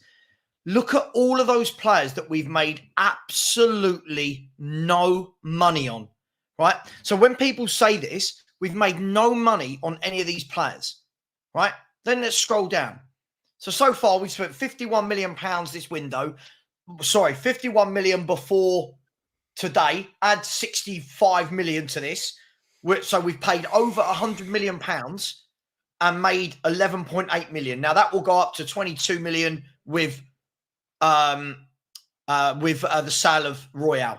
If we look at the season before, other than Kane. And sorry, before you go on, Savva, that calculation doesn't include the young Korean, by the way. It's got a question mark by it. Yeah, look, fair enough. So, right, so we that spent one as well. Absolutely. Now look at this. If it wasn't for Harry Kane, an academy player, again, you've got 11 million for Winks, who made us next to nothing in football terms. 9 million for Davinson. And bear in mind, this is euros, right? So again, you look, we spent 272 million, only recouped 120. You look at the season before, recouped 38, spent 179. And the problem is, the season before that, recouped 34, spent 95. And my point is this, is not that Daniel Levy never spends money. It's that we constantly keep making these bad decisions on signings. We constantly keep making the decisions on bad timings of when to let players go. Exactly. And then we wonder why we are where we are. We had this all last year. I'll keep Lo Celso. Lo Celso. No, Lo Celso had 2 years left on his contract last year. You could have got rid of him for £40 million. Bang, you've made some money. We're not savage enough. We don't know when to cut our losses. Exactly. I said this like a couple of years ago, because we're for some reason it goes from the club to our fans. Oh no, we can't get rid of no. As soon as Poch really got let go, fired because it was a Park signing, Tanguy, right? And what's going to work with Jose? We should cut our losses, sell when it's high. We don't know how to sell when it's high, when the player is high, where they still have value. But we let the player depreciate to the point that we get nothing. Not even peanuts, we get nothing. And we use Emerson as an example. We got 15 mil. That we're lucky to get that because he is so depreciated. If it would have depreciated more if we kept him another season. And so you're bang on, Savva. We do not know when to cut bait with these players. We never do. We did it with Lamella. And not only that, So, our youth academy is an absolute joke because we get rid of our players to second division Portuguese teams for peanuts. Man City make 10, 15 mil on their youth academy products. Chelsea. That's another thing. That's a bigger picture. And Chelsea as well, yeah. So our youth academy, we've got to buy youth players to go into our youth academy. But that's another. You know why, Dave? Do you know why? This is one of the things as well. Sorry, and then I'll go to Dan and we'll move. Yeah, no, I know I jumped in a bit there. No, it's cool. This is the thing as well. Is we never ever give any of our kids game time, right? Ever, which means they never actually grow a market value. If you look at who Chelsea have let go, Arsenal and Kettia's had game time. Emil Smith-Rowe's had game time. Reece Nelson's had game time. They're all going to go for 30, 25, 30 million. We're selling Santiago went to Spain for whatever he went to. Niall John went to the second division of the Portuguese league for undisclosed, but probably £1 million. Troy Parrott, 6 million. This is the problem. We don't ever give our youth team any minutes to actually get them game time and give them a value in the market. This is why the whole thing for me is run so poorly. Sorry, Dan, I cut in. Sorry. That's all right. I'm just saying, apart from our back line and goalkeeper, who would we actually make money on? The only one we got a chance of making money on, like you said earlier, is Son, and that's only if he goes out to Saudi. But apart from that, no one else is going to pay more than 20 mil for him. I mean, he's 33 years old, for God's sake, and he's on the way down. Who else would we actually make money on? I mean, Porro, we might even ourselves. Udoji, we'd make money. Van der Ven, Romero, Vicario definitely make money. The rest of that team, I can't think of one player in the rest of that whole team that would actually make and not lose money. So I agree. So just to go back to that Anastasia comment, right? And this make it really, really simple for people. And JS, thanks for pointing out we're not all accountants, but I do work for the largest investment bank in the world, so I think I know a little bit about numbers and debt. So mic drop. Yeah, mic drop. So we did this last summer, and I think Will, who hasn't been around for a while, but loved the data guys, and people used to pick him up on all his data and stuff like that. But one of the things that he and Stel did when looking at the financials of Tottenham, and I think other people looked at this as well, as of last summer, we had £325 million outstanding in payments afforded to clubs for players that we hadn't fully paid for yet. Wow. The biggest profits that we've made outside of the forgetting all of the entertainment side of things and stuff like that on players is Bale and Kane. Bale was 90 million, Kane 100 million. So those two players alone, which were pretty much the only, there might have been a few small ones here and there that actually made us a profit, don't even cover the outstanding bills that we had from last summer. And you wonder why we're not spending money. Simple as that. Money doesn't grow on trees. We can't, but that's the dichotomy. We sort of kind of are spending money, but we aren't spending it on the right players. We're spending money, but every single one of the players that we spent on, it's always been a small amount down and then money over time. And we're using the yearly profits to pay off those things. Agreed. And take the stadium out of it, because the stadium pays for itself. Yeah, stadium pays for itself. It's purely players. What is striking is that we spent 100 million so far, or 105 million on Gray and Solanke. Surely that 105 million, as Dan said, would be better if we signed Eze and take your pick of a midfielder, a defensive midfielder. Surely that is the better way. Crystal Palace want the Eze money up front, whereas I guarantee you Leeds and Bournemouth will happily take 5 mil now, 5 mil in 6 months, Fine, 5 mil in 12 months. David, the problem is you have to. I agree with you, by the way, in principle. I know. At some point, Daniel Levy, right, and if he actually wants to be successful, because I don't think he knows how to be successful, by the way. And Savva's, I'm sure Savva's going to come in and tell us, because he's been banging on about it. So has Dan as well, and I've been saying it for a while as well, right?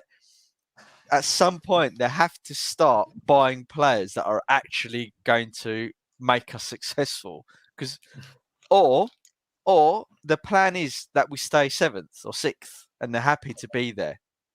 Mm-hmm. So it's either one of those two things, right?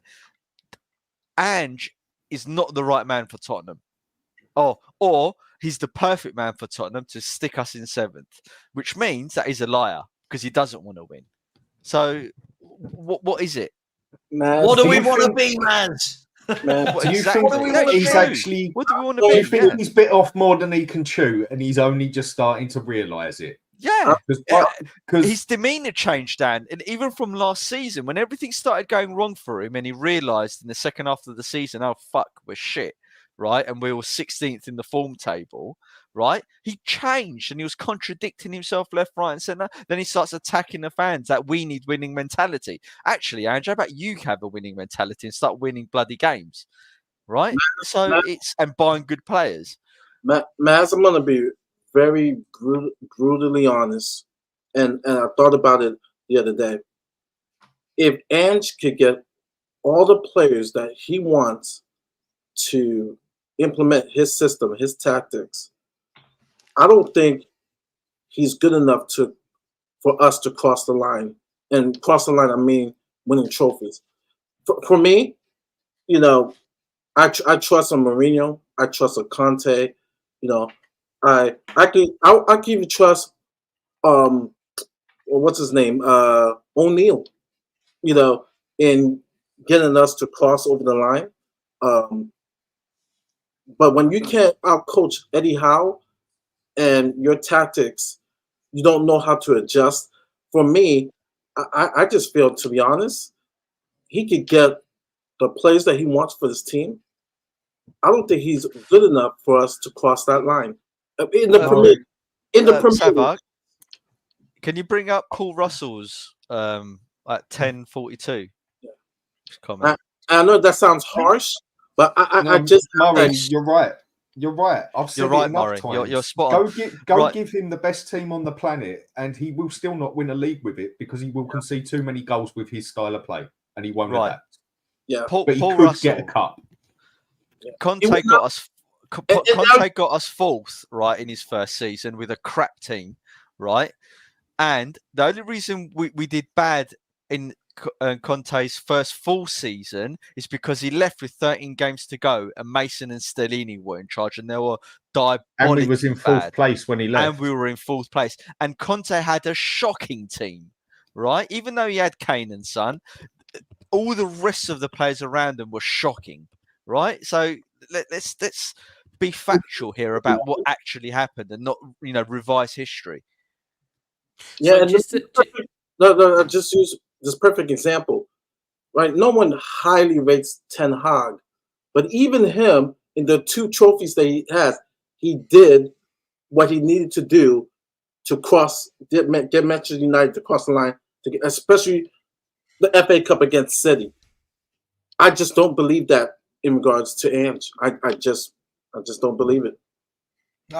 I agree with you. Look, let me give some super chats and we'll move on. By the way, Sav, can I just make this point, because then I can just finish this off and job done. Then just to go for it. Answer Alex Scott. So Alex Scott, you just basically said there is money. So I've just rerun the figures, and what you've got to make sure that you understand is that transfers aren't just simple as paying a check over. When you make a transfer and when you make whatever the outlay you pay up for a player, and then whatever the instalment plan is, as per the Premier League rules, you must show that you are able to afford that loan. Therefore, as of September 2023, funnily enough, after we sold Kane, The outstanding debt for Tottenham's now stands at 252 million, which is 100 million down from the year before. Funnily enough, Kane was sold for 100 million. So this 400 million pounds worth of profit that apparently we made last year, at least 252 of that we have to put aside to make sure that we can show that we can pay those loans. So that leaves your spending bill, or what you've got left over, as 150 million pounds, which is exactly what all the ITK said that our budget was this year. That doesn't include things like player wages and stuff like that as well. So that's all on top. Yeah, that's a great point. Can I just ask a question, just as a layman here? Like, is that football specific rules? Or is that also like a business rule as well, in the sense that as a running business, you've got to be able to be, have the liquid in the business. You get that in business as well. Yeah, so in our but basically in the job that I work in, we've got debt, etc., and you have to show that you've got enough. But this, from what I understand, this is an actual Premier League rule. It's one of the sustainability things to make sure that basically you're not spending past your means and then you don't fold as a club because you can't pay your debts. What I'm asking is that Premier League rule based on actually you need to do that as a business anyway. You have to certain rules you need to fulfill, right? Yeah, I would imagine. It's a copy and paste of business type rule that they've put in their rules. Right. Yeah. Cool. Thank you. That's interesting. Thank you. Let me get some super chats. By the way, keep smashing the like button, people. We should be well over 500. We're stuck on 441. Smash the like button. And please do keep subscribing to the channel as well, as we're close. I hate to interrupt you. Hey, you could disagree about points, but can you calm down with the insults, Matthew? He's talking about me and Maz. Who's that? No? Matthew Milton. I can't see it. Yeah, listen, Matthew. Look, at the end of the day, YouTube channels are free. You don't have to watch. This is free, right?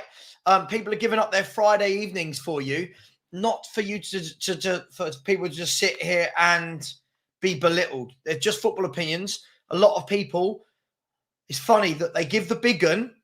Whenever I do a show where I go, right, come on and have your say, all the big, hard people in the chat that want to call you names and stuff never seem to come forward. So can we just keep it respectful, please? So Friday evening, we're talking about football. And sorry. To be fair to Matthew, he has just apologised. That's fine, but people get carried away. Wayne Holland, big up, Wayne. Leicester City fan. So Wayne, we'll see you a week on Monday. And when you score 4 past us with Mavadidi, Fatawa, Wilf Zaha, and Jamie Vardy, we'll all be praising you. I jest, of course, or do I? Big up to the Spurs Danalysist. Big up to you. Big up panel. Throw Mikey Moore in on the right-hand side. Look, again, I think the difficulty you've got here is the manager has shown, contrary, and I'll come back to this in a minute for a debating point, contrary to belief that all of our youngsters have set the world alight in pre-season, and we've got this amazing group of youngsters. Other than Jamie Donnelly, the manager has not started one of these kids in the pre-season games. Not one of them, other than Jamie Donnelly at left back. I watched Man City the other night. I watched Liverpool a couple of weeks back. I watched Villa a couple of weeks back. I'm seeing 18-year-olds playing all over the shop. Not Spurs. Then Ange has the cheek to say all the players are tired from our tour and the weather. Well, you played the same 11 every game, mate. But Mikey Moore, we'll see. I don't think he's going to get as many minutes as Spurs fans want. But big up to you. And Vindaloo. I don't know why he shouted this question at me. I said, who believes in Ange on the panel? That will answer questions on signings bought in. I mean, we can go into that, guys. I'm not going to start with Maz. I'm fully aware of what my man Maz thinks. David, let me start with you. Probably your opinion is the one I know the least about. Not in a horrible way, just that we've not really done a lot of work together. Ange Postecoglou is either revered. He seems like he's got this kind of godlike aura with some fans that he is Alex Ferguson and Pep-like. Other fans think, what's this guy done? What are these tactics all about? He'll be sacked by Christmas. Where are you with Ange and the tactics and his managerial ability? Well, the bloke's a maverick, and I think to make us work amongst the current climate, we need a maverick, because we've proven with these. I love Conte. So going back, I know you don't know me that well, but I'm a massive Conte fan. And I think if we'd have backed Conte, we'd have seen success. And we also had it with Mourinho, but we didn't back either of these two managers. And I don't think we're going to back Ange that well. So what you've got to do is do something different, which is where the maverick comes in.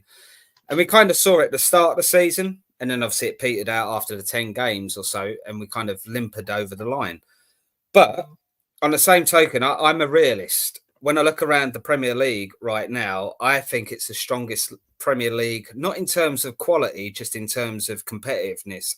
I think there's a good sort of take away Man City, maybe take away Arsenal. I hate to say it, but I'm a realist. And Liverpool are probably in that as well. The rest of the teams from there down to a couple of the teams going down in relegation are all pretty even. You know, you can finish anywhere from 13th up to 6th based on how you just get on the odd goal going in either way. So I think Ange, I'm not going to put too much on him, because I think actually the job he's got to do is virtually impossible. You've got a squad that isn't good enough to get in the top 4, but you're being asked to get into the top 4. So what do you need to do on top of that? You need someone who's got that personality that's a bit different, it's a bit bubbly, and I think that's where Ange comes into it. To answer your question, I'm fully in. Sorry, I really need to interject on that. Do you not believe, with the players he had available to him last year, and with the fact that Aston Villa played 17 or 18 games more than us in the season, you don't think he had enough to get top 4 if he had actually managed the team and made some changes when we needed to? We should have had top 4 last year. It's a very good point. Me and Dan have had this row before, because I predicted we would come 4th in the end and Aston Villa would drop off. I just think Aston Villa had a couple of freak good results I didn't see, and I thought we had a couple of bad results that I didn't foresee, where we, like even Newcastle 4-0, we absolutely smashed them until the first goal went in. We smashed them until the second goal went in, and then obviously we capitulated. That's the thing with this league. That little moment, it changes a whole game. And I think there are so many teams in this league now. There are no whipping boys. It's not like the old days where you had, you know, the bottom 6, 7, you're guaranteed to pick up 3 points. I don't buy that. Sorry. He's got a fair point. I'm not saying quality, Savva. Let me clarify. I'm not saying quality. What I'm saying, competitiveness. I think everyone, even the bottom teams, are spending money and their squads are decent. Now, I personally don't think our squad is top 4. If what you're asking me is that, I don't think our squad is top 4. I don't think we got the strength in depth. You look at Aston Villa, they got into the top 4 and they've strengthened it already. I think Newcastle did this year, this last summer? Did you say that Aston Villa had a better squad than Tottenham Hotspur? Because No. I said we'll finish 4th, and we didn't. So I think last season was a disappointment. I just think we just, as I say, a couple of results didn't go our way. A couple of results went Villa's way. I didn't think we'd lose 4th place to Villa, just for the record. No, we should have had 4th place last year. And the reason Villa had a freak season. But to answer your question, down to Ange, sorry, Dan, just let me finish. I've nearly finished this. Just on this on Ange. I think Ange is a bit of a maverick, and his stats prove that his first season, he puts his foot on it. Second season, he goes, right, I'm making changes. You look at the set pieces, me and Dan done a show on this. I can't remember the percentages, so don't hold me to percentages on this. But the first season, he tends to let goals in set pieces. Second season, they're gone. He fixes... He basically lets the first season, lets the holes, a bit like a Titanic, the holes coming in, the water coming through the holes, and then he fixes them next season, goes boom. So I'm giving him next season. I'm not saying he's the Messiah. I'm not saying he's an amazing manager, but we need someone that's a bit different. If that's the case and he's going to fix holes, this is what I can't understand. I keep hearing this, that he does this in second season. Why have we done nothing differently in pre-season to show that he's learned and trying to plug those holes? If anything, we look more gung-ho. Why?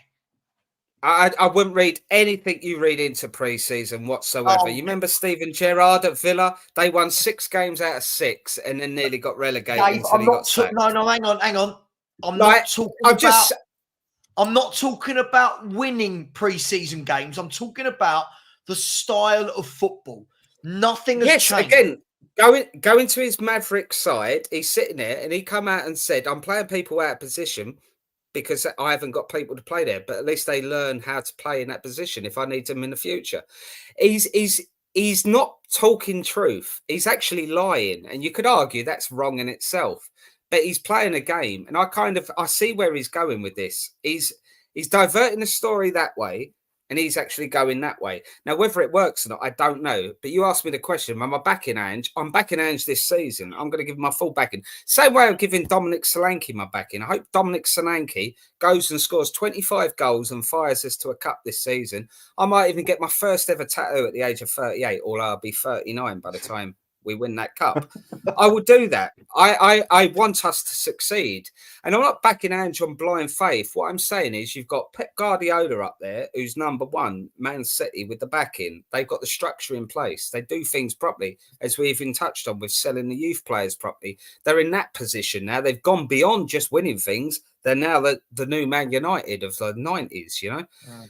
Then you've got Arsenal. I hate to swear, but I hate to say it, but they are well run these days. Yeah. You got Liverpool up there.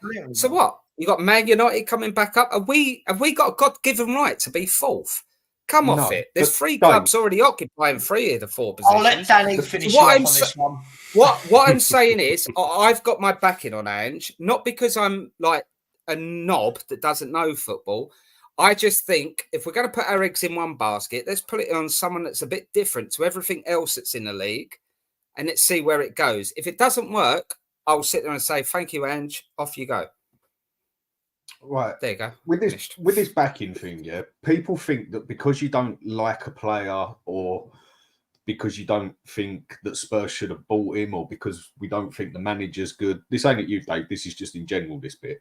That you don't back him. Of course, I'm backing Timo Werner. I want him to score 25 goals. I just know he won't, and I think he's shit. Simple as that. But it doesn't mean I don't want him to win. And people seem to think that because you don't like the tactics or don't like the player, you want them to fail to prove a point. No, I would rather everyone tell me on here, well, Dan, you got that one wrong. Timo Werner banged in 25. I'd sit here with a smile and say, fair play. But that's not going to happen. We know that. Do you know what? I'd go that. There's a lot I'd bet on it that it won't happen. When it comes to Ange, the problem I've got with him, I personally, personal opinion, don't like his tactics. And his tactics are not good enough for the Premiership. Not over 38 games. He will never, ever, ever win a league in something like the Premiership, in something like even Bundesliga, in something like Serie A or even Spain. In those leagues, he will never, ever win with the way he plays. If it wasn't for his stubbornness or naive or just doesn't know how to play another way of football, we could have easily had another 10 to 12 points last season. Easily. Half the goals that we conceded due to the set pieces. Well, how comes half of us or a lot of us spotted that after about 15 games and he didn't change nothing till about, 36 games? He should, if he's a good manager and he wants to win, so he says, he should have already noticed that and been changing that. I mean, that's quite a simple one. Okay, don't do the zonal marking, do the man marking, have your zonal on the 2 posts, and that's it. But he didn't. He hasn't changed nothing that I've seen in the friendlies. And his style of play as a whole, he just... I don't think he's got what it needs to win a Premiership, even with a great team. Could he win a cup? Yes, I think I agree with every point you're saying, Dan. But no one's winning a league while Pep Guardiola's there. I know that, but I'm saying I think he could win a cup purely because you can actually win a cup with just pretty much luck. But a league over 38 games, like I said, give him a better team than Man City. He still won't do it. His tactics are not good enough. Dan, and he cost us 4th place last year. Can I back you up on that, Dan? I mean, I hear a lot, right? It truly makes me laugh. I've never seen a manager so backed no matter what he does. It's like we let 4 goals in or 3 goals into Newcastle or to Fulham. if that was Conte, if that was Jose, people would lose their minds. This guy's a dinosaur. He doesn't know football. His tactics are terrible. I then see the excuses of, oh, sorry, I'm not just saying you said this, Dave. I've had this 2 or 3 times this week. Oh, pre-season friendlies, don't read into that. Well, if I'm not allowed to read into his poor form the second half of the season, if I'm not allowed to read into the pre-season games, which are meant to be what we've been doing all summer on the training pitch being implemented, when is this sudden change going to happen? Because the gaps that people mention, the gaps are of his own making. The gaps in this team are because he plays everybody as though we are the NBA. What were they called? The All-Stars. Harlem Globetrotters. The Harlem Globetrotters. Right? He's implemented a philosophy that I wouldn't even see. Like you just said, Dave, no one's winning it when Pep's here. Pep doesn't even do the suicidal things that Ange's trying to do. And he's got the best players in the world. And listen, I don't disagree with you, Savva. The pre-season one's a separate one. Everyone's at different fitness levels. That's why I don't take it into consideration. That's a separate thing. But the second half of the season last season is a very valid point to criticise him for. And I totally get that. Exactly. That comment there is a great point. It's a great point to highlight where I am wrong. What I'm saying is this man is sat there and going, you know what? I'm being stubborn enough to make sure this way will work, and I'm forcing you to do it. And we're going to go through pain until it succeeds. And that's the only thing I'm backing him for, because this man's got a philosophy and a belief. He's not sitting there going, right, I think this might work. I think this might work. He's going, I know this works. Now, I wanted to back Conte. My stance on this is I was a massive Conte fan, and I wanted Conte to stay. I wanted Spurs to back him. And I wanted all that drama to go away and just get behind that man, because he was a winner. It's one of my favourite people when he was a player back at Juve, through his managerial career. That man is a winner. I wanted to back him. I was devastated when he went. But Ange came in completely different to him, but very similar. Completely different philosophies, but very similar. That narrow-mindedness, I'm going to win this way. Now, he's got to be living and dying by that sword. If the results next season, Savva, are not good enough, he has to go. He has to go. I get that. I understand. Right? I get that. But I get this will work, and we're going to just keep doing it and keep doing it. But the problem is a managerial tactic. It's i.e. he's identifying who can't go on that journey. Get out of my club. But Dave, this is what I love. No one can go on the journey that Ange is trying to do. No manager has ever played these kamikaze tactics in a top league and won, right? No manager goes with 2 inverted fullbacks, which means that every time you get hit on the counter, you're defending with 2 instead of 3 and a 6. No, we're sitting on the halfway line. Sitting on the halfway line. You look at every club across Europe. We did this the other day on a show. Which club across Europe goes to a back 2 and doesn't have a number 6 protecting and holding? And these tactics, we keep saying, but the players aren't good enough to play them. Even if he did this with Man City, they would get opened up like a can of worms, because you can't have a back 2. You can't have your 2 fullbacks playing at number 10 all game. You can't have a midfield that doesn't have an out-and-out number 6 protecting the back 2. And then we go, well, it's his philosophy. It works. We'll just keep going. How long does it keep going for? Because, Dave, the thing is, to wrap up my rant, he hasn't signed anyone this window to address the tactics. His signings in midfield was Archie Gray. If you want this to work, go and sign a proper number 6 where we go, I get it. This guy's going to sit in, let everyone... But he don't want a number 6. He wants number 8. What other team plays with 6, 7 centre midfielders and dominates the midfield? That's what he's trying to do. If we'd have been more clinical... I know it's a big if. You can't say ifs and buts in football. I get that. But had we been more clinical going forward, the defence would not have been exposed. I think our biggest problem is not scoring enough goals. That's not true, Dave. That's not true. I think it was in that middle section of the season. But Dave, we would have scored more. That doesn't change the fact that we would still have the ball coming back to us with such regularity. what I can't understand, this is what I don't get. This is where I think we need to take our Tottenham hats off. If any other manager was playing this style for their club that wasn't Tottenham, we would be sitting going, look at those tactics, right? If Arteta was doing this at Arsenal, if Emery was doing this at Villa, if Pep was doing this at City, we'd all be going, this is mental. Like we did with Bielsa at Leeds. We all said, this is mental. It's fun for the neutral, but it's mental. Ange is now trying to do that. We've seen it doesn't work, and we're going, yeah, but the aim is to dominate. You don't dominate midfields with the crap midfielders we've got. You dominate Again, the midfield. I repeat, if it's still doing it at the end of the second season, it's still the same results. I'm with you on that. He's had one season. Every single I don't name think he he's gets that mentioned long there days. had more than one season. I know. know. I fear for that as well. What I'm saying is he needs to at least try that second season.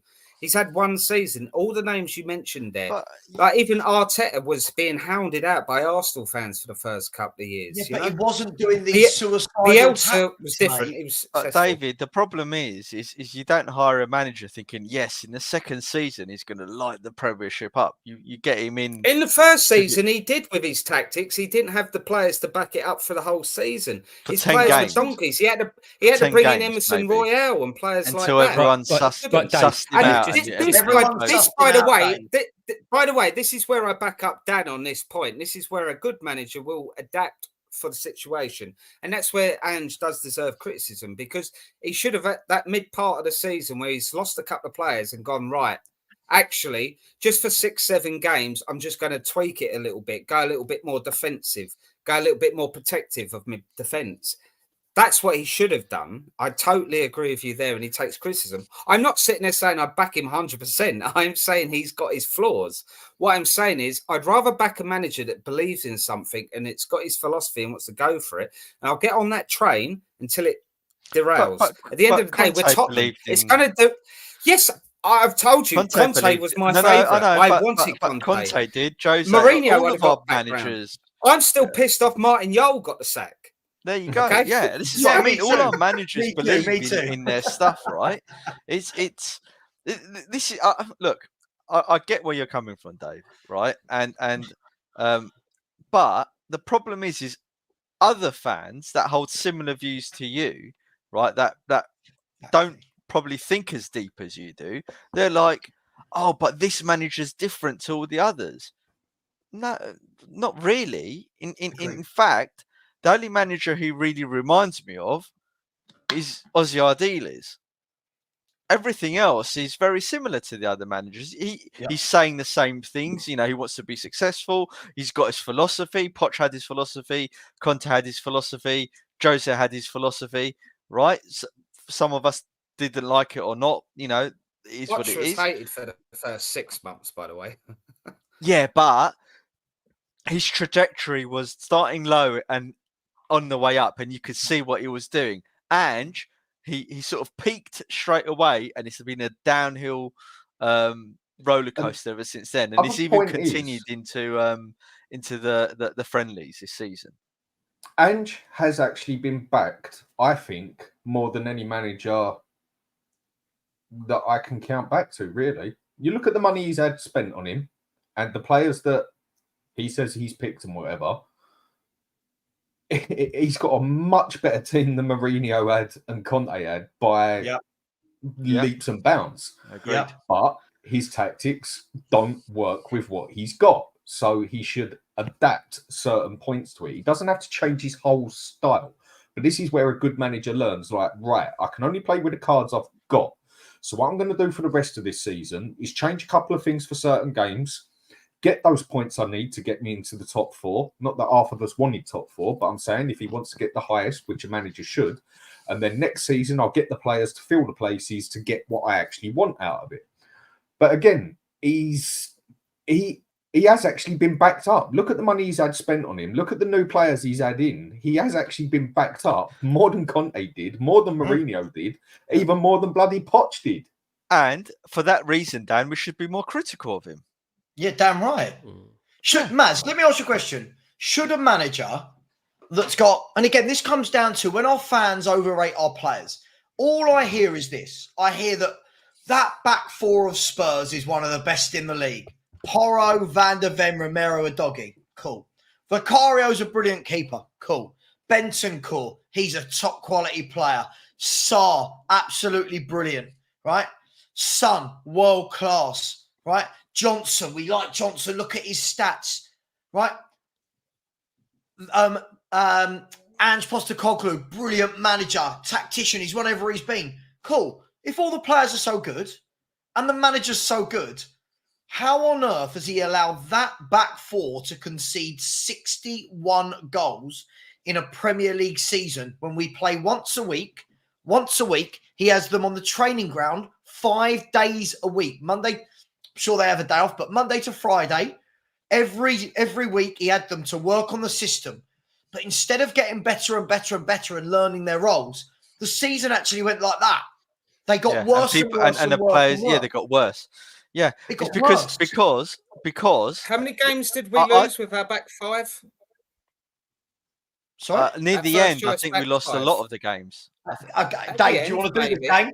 Dave, I bring facts to my fights. That's why I was asking the question, Savva.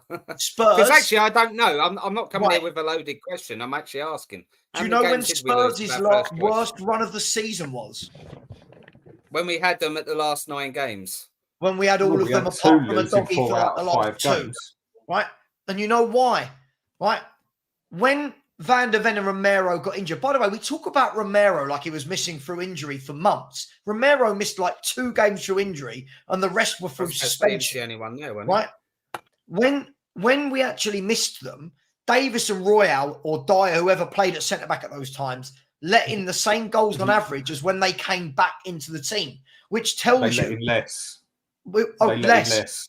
Well, it tells you, Dan, that it's not the players that he had available to him. It's the system. This system will let in goals, whether you've got Virgil van Dijk at centre-half playing with Paolo Maldini. This is the problem. Thanks, Savva, for answering the question you asked me for me. Virgil van Dijk. No, I was just saying. I'm joking. I was saying someone who's quality in the Premier League now, and I was giving an example of someone who's amazing from the past. The problem is, Dave, this. If you look at Chelsea and Spurs last season, our fans sat there going, oh my God, what a mess Chelsea are in. Chelsea are shambolic. Look at them. They are god-awful. Blah, blah, blah. Chelsea, this Poch is crap. He's got to get sacked. At the same time, our fans are going, Ange is the best manager we've had in the Premier League era. Ange is going to win a league. Chelsea finished 2 points behind us and had the worst injury record in the Premier League. I think there was one spell of 4 or 5 Premier League games where they had 15 first-team injuries. But you know what? Even with those injuries, Dave, their season went like that. After their bad start, their season went like that. Our season went... Pochettino takes 6 months to get going, and he gets going. I told this to the Chelsea fans. Right. I'm glad he's gone. He would have done wonders there for this. Okay, Dave, but that's not my point. My point is... Yeah, no, I know. Who had all his players second half of the season, most of it, went like that. But for some reason, his football is adored. Yeah. The mistakes we make a schoolboy, but everyone goes, this is what he does. I don't get it. To add to your point, look at his backroom staff and the types of coaches he's bringing in. Yeah, awful. Absolutely awful. And he's repeated the mistake by bringing even more worse ones than he did the first time round. Right? And you got, I think you used to be a coach as well, didn't you, Dave? Right? Yeah. All right. Manager, Even Snell was saying a lot of the training they're doing is like it's the same sort of training he does with his under 10s. So, look. Wait, every club does rondo, all right? Ball it, pig in the middle. We all do that. He's making the point is right to add to what Savva was saying. He's making what we believe to be really bad mistakes that are obvious to us as a fan base, and that's really worrying, right? And I don't have faith that he knows how to fix it. And I think there's certain in the demeanor of some of the players on the pitch, they look like they don't want to play for him. I agree. If I'm honest, that's what I'm seeing. So, and I It won't did start sit there looking and like that. argue with anyone on this panel for having those views. I will not argue with any of you for having those views. All I'm saying is a manager needs 2 to 3 seasons before you can sit there and go, right, that's his team. Okay. And I know we live in a world where you don't get the 2-3 seasons. I get that too. But what I'm saying is I'm happy to back a manager that backs himself rather than a manager that just goes, right, I'm going to try this, then try this. This is my position. Yeah, I don't want to speak to other people, but I'll tell you my position. My position is I was effectively Ange out from early doors last year, from November, right? I didn't publicly say I was Ange out, but I had really big doubts, and I was saying to the guys, I didn't like his tactics after 8 games. Yeah, in the private chat, I'm saying, look, he needs to shut up. He's contradicted himself. I'm seeing all of the same old Tottenham Levy stuff that I've seen before, right? Come fast forward to the end of the season, we signed Tomo Vino, and that was done for me. That was it, right? Now, I don't back Ange. I don't necessarily want him at Tottenham because I don't like people that lie, and I think he's lied, right? I don't like managers who's accusing the fan base of not having a winning mentality, even though we don't. He was right in that, but we do. Us leave out a lot have got a winning mentality, right? I don't think he knows how to fix his system. I think he's been playing this system forever, and a lot of the Australian fans have been saying he doesn't change the system. This is his system. He's always done this, right? Which is why I don't think he's going to adapt in the second season, right? However, I don't think he should be sacked. And the reason why I don't think he should be sacked is because we're just going to go through the same cycle. We've seen it all before. We've done all the managers. We've done them all. Yeah, it's right? True. So there's no point in sacking him. I don't want him here, but there's no point in sacking him. So we have to see this play out. We have to see him die on his sword. That's what has to happen at Tottenham, right? And I'm hoping this manager, when he does die on his sword, not metaphorically, not really, right? That more of the fan base wakes up. That's my only hope. Can I? It goes back to the Dominic Solanke thing. At the end of the day, I don't think Dominic Solanke is a great signing, but I'm going to get behind him because I hope he does well for Tottenham. And I think that's what you're saying about Ange. You don't think Ange is the right man, but at the end of the day, you're a Tottenham fan. You hope we do well, right? If I could just see he could adapt. If I just had any, I totally agree with what you said, Dave. Yeah, if we're going to be realistic, a manager needs what Arteta has needed at Arsenal. He did adapt. Man City at home, fully backing up the club and everything and that. But I haven't seen anything off of Ange to show that he can adapt to the Premiership. He has shown me nothing that he could do it over 38 games. I've seen him do it in 1 or 2 games, maybe 3 at the most. And that was because he was pushed for it. I just don't think he can adapt to any other way. So I don't see him improving. I don't see us improving next season. I just see us basically doing this season the way we finished last season. Because everybody, look, any one of us 6 on here and anyone on the side here could the easiest team you'd want to play is Tottenham if you was a manager for the tactics you would have to use. Right. Well, just phone Gary O'Neill and it'll give you the formula. You know what I mean? Put it down the wings or put it over the top. Let's screw it up the front. Put it down the wings. There's nobody there. And then they got 2 centre-backs there. Well, 1 centre-back there who manages to get back there.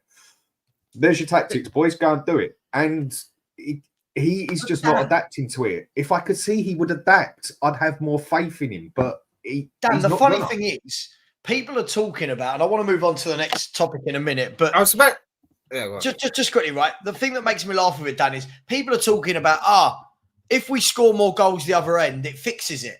It doesn't fix it. It gives temporary relief. Yeah. Teams, we could score 3 or 4 goals in a game. We always look like we're going to concede 3 or 4. And the problem is, yes, getting a better striker. We said it, Dan. You could have Lionel Messi and Ronaldo up top. If you keep giving the ball away in midfield and have 2 defenders at the back, you are going to concede a lot of goals. And this question mark, I'll be honest, I'm getting really frustrated with everybody now comparing it to, well, Arteta's had 5 years. That's the way. Managers that have gone in and done it instantly, changed the team's fortunes and done brilliantly. Look at Eddie Howe at Newcastle. Eddie Howe took over a Newcastle team who were rock bottom of the league, odds-on favourites to go down, kept them up and then got them to finish 4th the next season with largely the whole same squad as the season before, right? Because why? He got them sorted. He got them defensively solid, got them playing simple football, and they won games without conceding a lot. Look at Unai Emery. Conversely, he turned a Champions League team into a mid-table team. Hang on, Dave. Hang on. Right? Look at Unai Emery. Went into Aston Villa in October, November, when they were bottom 4 under Steven Gerrard. Took them straight away over where we were, and then finished above us again this year after all our fans mocked all their signings and said they weren't good enough and the signings they made weren't good enough. Look at the impact the Glasner has just had at Crystal Palace. And you know the similarity between all three of those managers? They play all players in the right positions. They keep it simple. And they don't try and do this earth-shattering thing that fans then go, oh, my God, this is amazing. And let me just finish my rant, right? First of all, this is completely wrong. If anyone saw my show the other day, if anyone saw the show I done with Spurs Logic TV, where we actually looked at how many of Arsenal's players actually got injured and how many games they actually missed, right? Players like Timber missed 36 Premier League games. Thomas Partey missed 24 Premier League games. Tomiyasu missed 24 Premier League games. There was a couple of others as well throughout the season that missed lots and lots of games. But we seem to think we're the only ones who had injuries. And this has got to stop. This shows, I'll call it out, call me rude, call me narcissistic, I don't care. This nonsense that if a sensible manager comes in, we call them negative. No. Just because some of us didn't like Conte's tactics, which I thought were very negative, doesn't mean we go from Conte ball to Ange having everyone in the other half and not defending. It's called a balance. It's called a balance. This is ridiculous. The other difference is, Savva, is Conte's style wins leagues, wins cups. And counter-attacking football, the way Conte plays, with the right players, can look like some of the best football out there. When you've got the solid defence that can soak it up and then bang, within a split second, you're up there and got to go on the counter, it looks good. Conte did not have those players to do that. Agree. Whereas you look at the team now, I had this out about 8 months ago with people where a lot of people told me I'm crazy. Conte now, with this team now, would have a field day. 100%. It is perfect. It is perfect for his style of play. But we're with Ange now, and we've just got to wait and see if he can adapt and do it his way and get it to work. But I don't think it will. Well, if he doesn't, Dan, there's only 2 guaranteed things next year. And one of that is we're going to let in a load of goals. And the second one is at some point Van der Ven's hamstring's going to go again because of the intensity of him. One. Yeah. Absolutely. Just quickly, Nate5HD has said, is Brennan Johnson going to start? I need to know for my FPL, Savva. I would suggest at the moment, from seeing every pre-season game and the fact we've not signed a winger, at the moment, you'd say, yes, I would presume he will start. Not that I want him to. And this comment, so I really appreciate that, thank you. This comment made me laugh. This is what Spurs do to make themselves feel better. Those are not starting 11 injuries. Thomas Partey is better than any midfielder Tottenham Hotspur have, right? Love him, hate him, whatever you think of him. Thomas Partey, guys, anyone disagree? Does he walk into our team? Partey, yeah. He does. Yeah, right. I will not say anything about that person. Easily. Yeah, but no, we're talking football. I don't do all that politic crap on here. Football, he walks into our team and is better than every single one of our midfielders. Yeah? Urian Timber is a quality footballer who they got for 2 games and then he was injured for the whole season. We'll see how he adapts in the Premiership, though. He hasn't done nothing in the Premiership yet. He was good where he was, but he hasn't come in the Premiership yet. This wonderful league. Yeah. Yeah, we'll see how he does. He hasn't done nothing here yet. But he's played 2 games. That's what I'm saying. That's basically what I'm saying. Come on. He's quality. If anyone has seen Urian Timber play football, he's a quality player. What we can't do is go, Well, Van der Ven got injured in his first year at Spurs, and he's brilliant. But Urian Timber, he's come on, we can't. No, but Van der Ven we'd seen play a lot more games than Timber. Sure, but anyone who watches football other than the Premier League, like you said earlier, will see that Urian Timber's a top footballer. From what I've seen, he is, and I see how he does in the Premiership. But that's Don't got nothing. forget, he's been out for a year as well, isn't he? That's a long time. But that wasn't my point. Wasn't that? Yeah, no, I get the injury that. The injury he has had is a player changer as well. Yeah, but that wasn't. Where are we going with this? My point was that they bought him last year, started him in the Premier League. He gets injured, and we go. They didn't lose any first-team players. Yeah, Tommy Asu would have played a lot more last year if he wasn't injured. And he had a good preseason. He had a great preseason. He had a great preseason. But what we do is we find excuses. Like, look at all the people. There's people saying Thomas Partey wouldn't get in our midfield. Like, are you kidding me? He's better than anything we've got in midfield. Guys, I want to move on to West Ham. West Ham. Now, again, the sensible people will get what I'm saying here, and I'm gonna come to you, Lee, to start with this. For West Ham, for where they were last season, the business they are doing for them to strengthen them is superb. We've just seen tonight that they're close to getting a deal done for Aaron Wan-Bissaka, who is an excellent defender, whatever way you look at it. Whether you don't like him going forward, he's one of the best one-on-one defensive fullbacks in the country. They've got Todibo and Kilman already over the line. Todibo, by the way, people go, wouldn't get in our team. We all wanted him last summer. They've brought in Somerville, who's an excellent winger. They've brought in Fulkrog, who will be perfect for them, for their system with all the quick wingers running off them. But he'll be perfect for us, Emma. Huh? He'll be perfect for us. I agree. But my point is, Lee, West Ham, how are West Ham making sensible signings over and over and over again, going out there, signing 6 or 7 players that really strengthen them? And so far, we've got Solanke, who strengthens us up front, and then no one else that strengthens the 11. Because I pay towards West Ham based out of my council tax. Sure, but seriously, that's a flippant comment. Like, come on, like. Well, you can only put it down to the fact that they've got a plan. They know where they need to strengthen, and they've gone and bought those players to strengthen those positions for the coming season. End of story. Anyone that shouts out the comment, "Oh my God, you're saying that they've bought better than Tottenham, they've got a better squad." Well, listen, if these guys gel and they've strengthened those positions, then I tell you what, I'd hate to go to West Ham on a Thursday night or something like that with these players now, with what we've got so far, because I think they give us a run for our money. And they've done exactly what they needed to do. They needed to strengthen their squad, and they've absolutely strengthened their squad. Not just the squad, they've strengthened their 11. Oh, yeah, absolutely, Dan. Yeah, you could say with the players we've bought, we've strengthened our squad. Great. Maybe one player we've bought maybe strengthens that 11, and it could be Solanke. I think he does strengthen the 11 because we are desperately missing a striker. Yeah. Only time will tell on that one, yeah? But apart from that, we have not got anything. I mean, people keep going on about Archie Gray, and probably half the people have never really heard of him, maybe game against Chelsea, or now we've basically just signed the next god. And, well, when he actually played against Bayern Munich, he looked an absolute shambles, didn't he? He looked like he did not know whether he was coming or going. He is not good enough to start that first 11, whereas that other player we got, the young Swedish player, he actually looks quite good.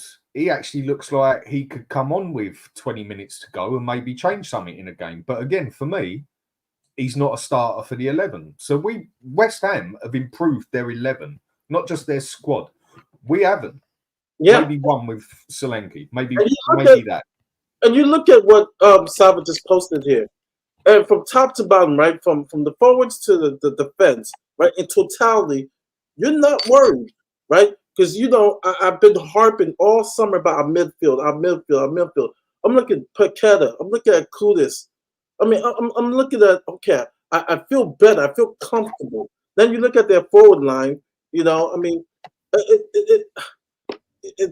they're doing business. They're doing business, and our fan base, because they're West Ham. I mean, like I said, I don't like West Ham, but I'm going to give respect where respect is due. They're doing business. They're showing some ambition, right? It may not be top 3 for them or top 4, but they're showing that, hey, you know what? We want to do better than what they finished 7th last year, 6th. They want to improve, challenge for top 4. Look, Mario, first of all, Eugene, when you said Newcastle was mid-table, listen to what I said. Again, 2 of these, 1 of these. I'm saying when the manager came in, he did a superb job and he didn't need 2-3 years. He did a brilliant job in the first 2 years to get them back to the Champions League.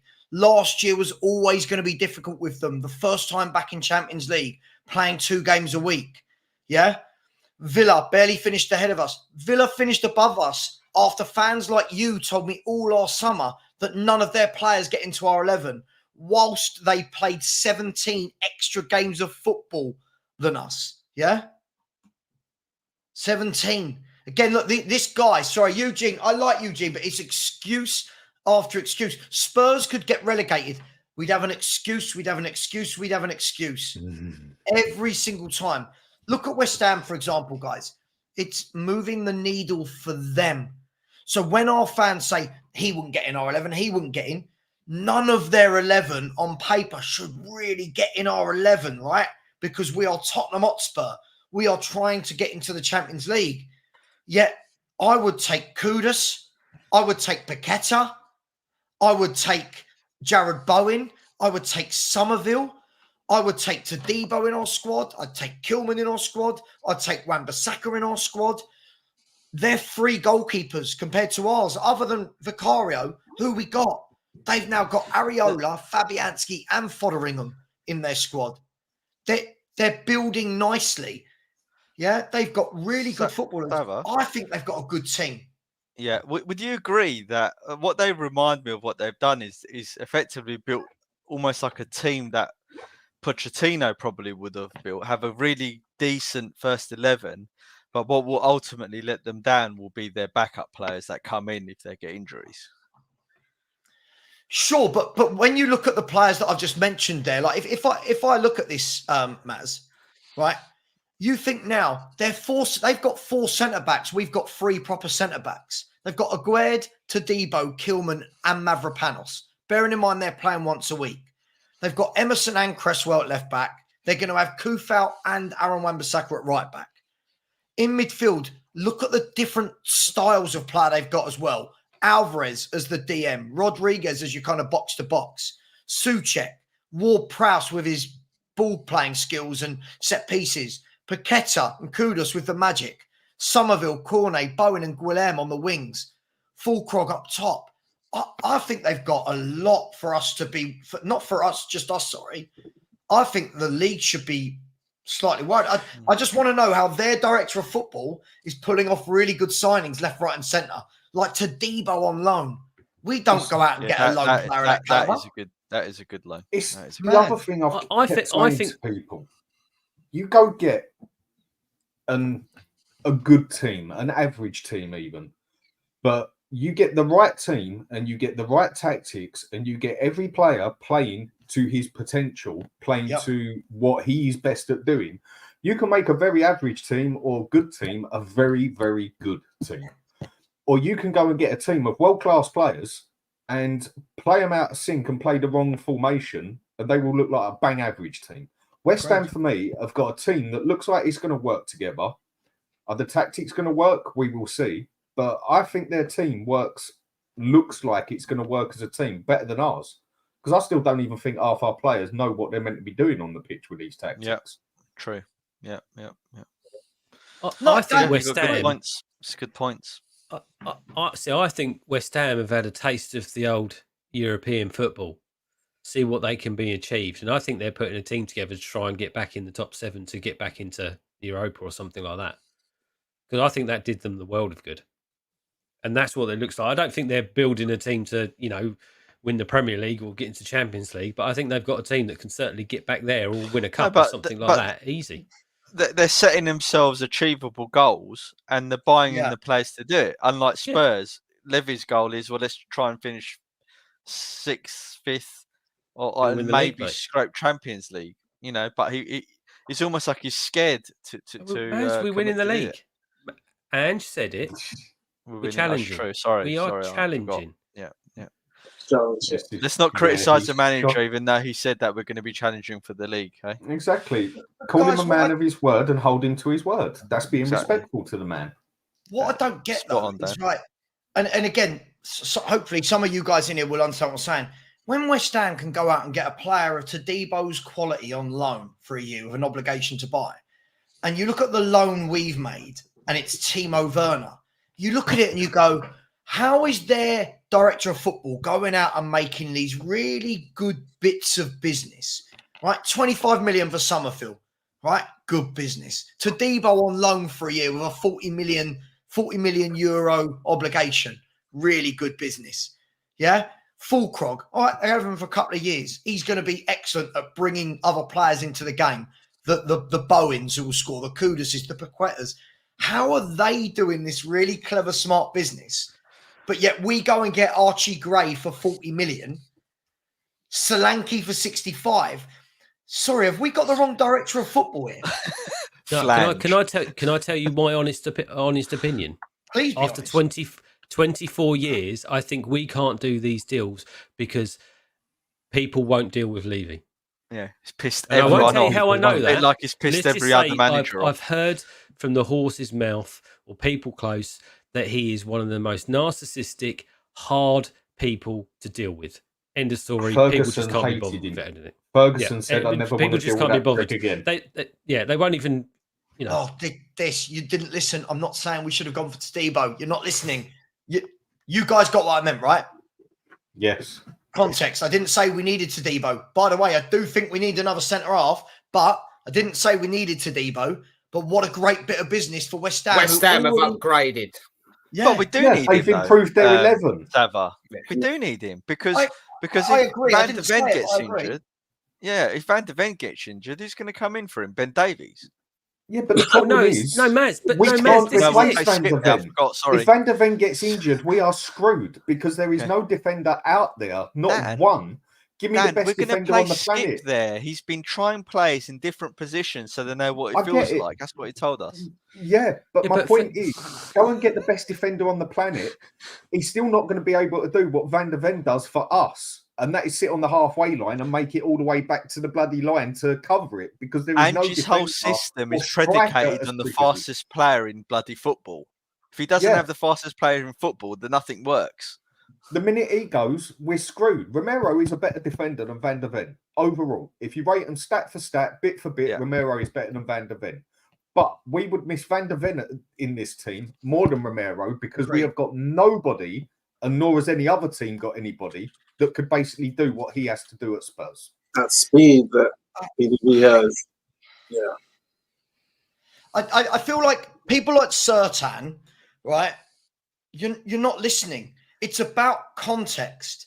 What Man City need to improve Man City is going to be better than what Spurs need to improve Spurs.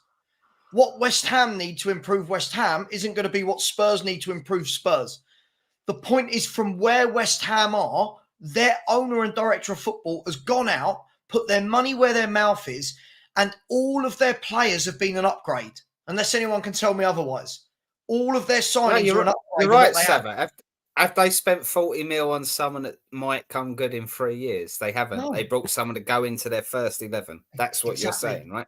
Exactly. And look, it just makes me laugh. Like, we seem incapable of acknowledging anybody else that might do something good.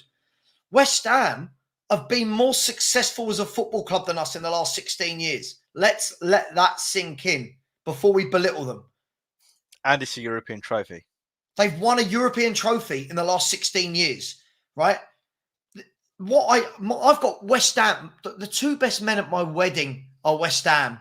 They made me wear a West Ham top on my stag do, right? I hate the fact that they are now messaging me daily going, another good signing. like this. What do you think of our director of football? And I'm sitting there going, I can't banter it. I can't go back and go, he's shit. He's Somerville, really good player. Watch him play. Really good player. Jared Bowen, we know what he does. Kudus. We have fans who pretend that they'd rather Brennan Johnson than Kudus. Like, it's madness what goes on. And I think they're going to be a little bit of a dark horse to upset a few people, you know? It's just me. Listen, Savva, I totally 100% agree with what you're saying. The only thing I will say about this is that gravy train that they're riding won't last too long financially unless they get into the top 4. Now, I know there's better financial people on this stream than me, but they haven't got a sustainable model is where I'm coming about, unless they stay in the top echelons of the Premier League. But you know what they'll do, which we don't? And here's the difference. What they will do is next year, they'll get a massive bid for a Paqueta, for a Kudus. Right. They will go, we signed him for 30. Someone's bidding 70. We'll have that. Tottenham they're happy to be second tier and still be above Spurs. Mate, whatever way you look at it. It's a sick thing to deal with, but I agree with you. They're doing good business. At the end of the day, that's what we want. We want to buy players that coming into that first 11 and going, boom, that improves our first 11. At the moment, we're buying players, spending a lot of money. You think they're either for the future or are they really good enough? And that's what we're doing, right? We're looking at West Ham and going, they improved their first 11.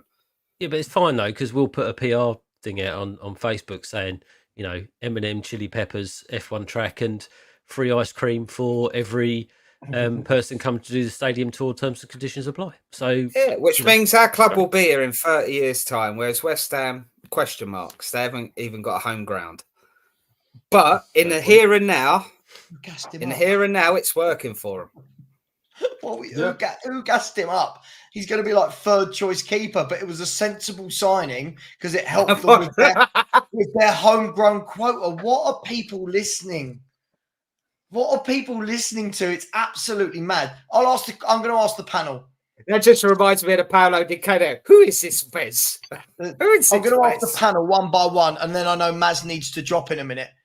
If I offered you right now West Ham's transfer window versus our transfer window, assuming that Wan-Bissaka is signing tomorrow or the next day for West Ham, and we know Solanke's coming in for Spurs, whose window you taking, Maz? Spurs or West Ham's? West Ham's. Lee? For strengthening the squad and first 11 West Ham's, yeah. Mari? West Ham. Dave? Yeah, remind me who they got in the forward position again?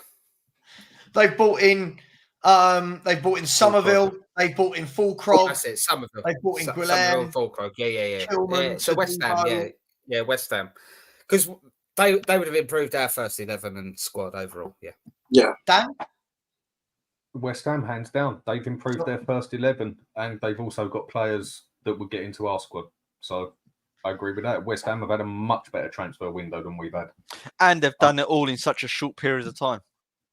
Oh, but we needed this striker from day. We knew it, but all the excuses come out, and then you get told to shut up. The transfer window's only just started. Shut up. The transfer window. The transfer window. It's only when you can register players. You can buy. You can scout and buy them 365 days a year.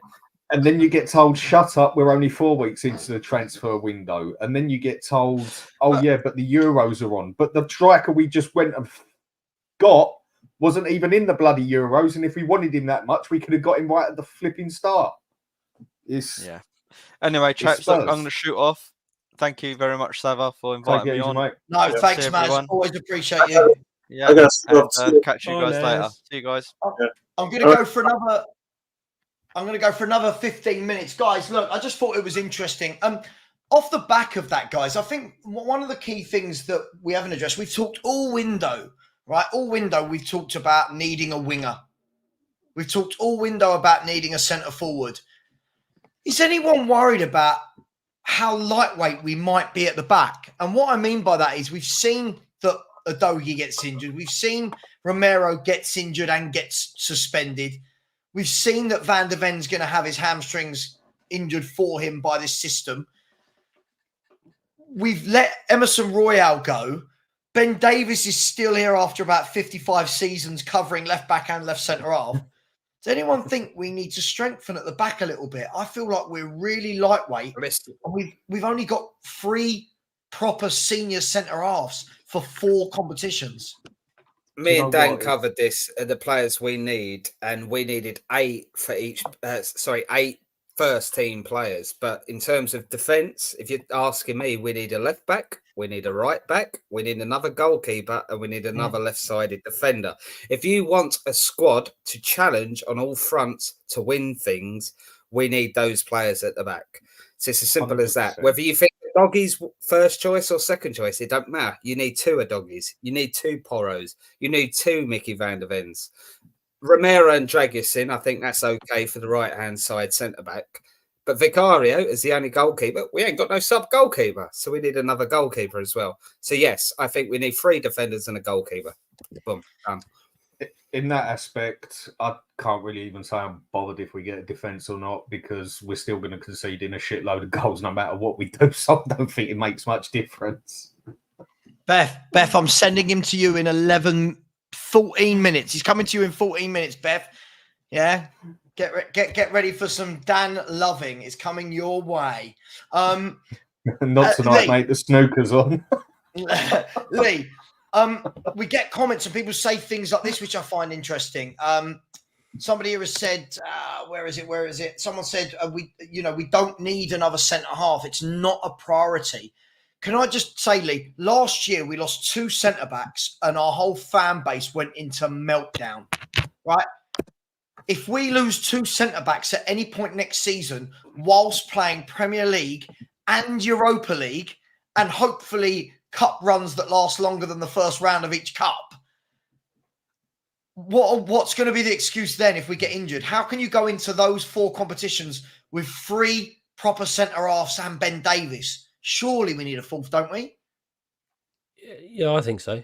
I mean, otherwise, what are we left with? We're left with Dragusin, and we were left with Phillips, who's up in the air as to whether Ange wants to use him or not. I mean, I know we don't take a lot from pre-season, and I think I've made my opinion felt on why the fact that he wasn't starting him when he was the only centre-back we had, and he was starting Royal and Davis.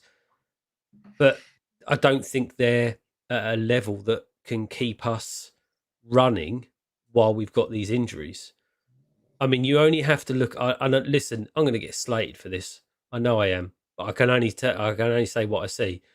If we lose Van der Ven and Dragusin comes in next to Romero, I was bigging up Dragusin at the Euros. I thought some of those games he looked like he wanted to rip people's legs off. He was going through people like a steam train. Great. Soon as Romania got slightly further into the competition, they sort of switched to a very high line, and very similar to what Spurs do. And Dragusin was getting absolutely ripped apart by a 48-year-old Lukaku who was outpacing him and running in behind him. And I'm sorry, that worries me, because if you've got a back 4 and it's a low line back 4, great. I think he's a good defender. If you put him in a high line, he gets exposed, and that right. worries me. Phillips, 100% on. Yeah. Now listen, Phillips, the games that he played in pre-season, I thought he looked quite good. I thought he looked like he was coming out from the back with the ball. He was making passes, albeit against second half teams of QPR and Hearts and the K-League, J-League pop group.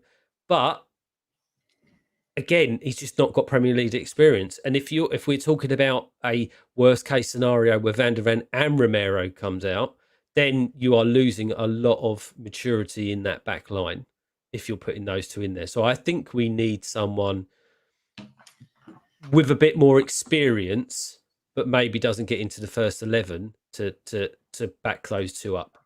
Yeah. Do you remember when I know it, basically. You see, I know it won't.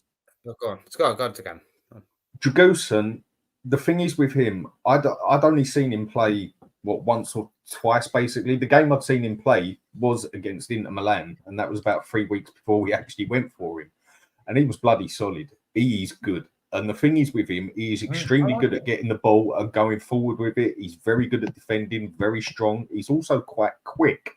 Well, no, he's also quite fast. His problem is he's not quick. He's like Kulusevski. Kulusevski on 100 meters is faster than any one of our midfielders. It's just the problem with him. It takes him 60 meters to get to his pace. That's being fast, but it's not being quick. In football, you need to be quicker than you do necessarily your full pace. And the other problem Dragusin's got is he's all good at going forward with the ball, without the ball, whatever, but he's a bit too robotic to turn around and play Angie's way. Instead of being able to turn around and sprint back, he takes a whole circle to basically turn around and come back. He's not light on his feet as such. And he cannot play Van der Ven's way.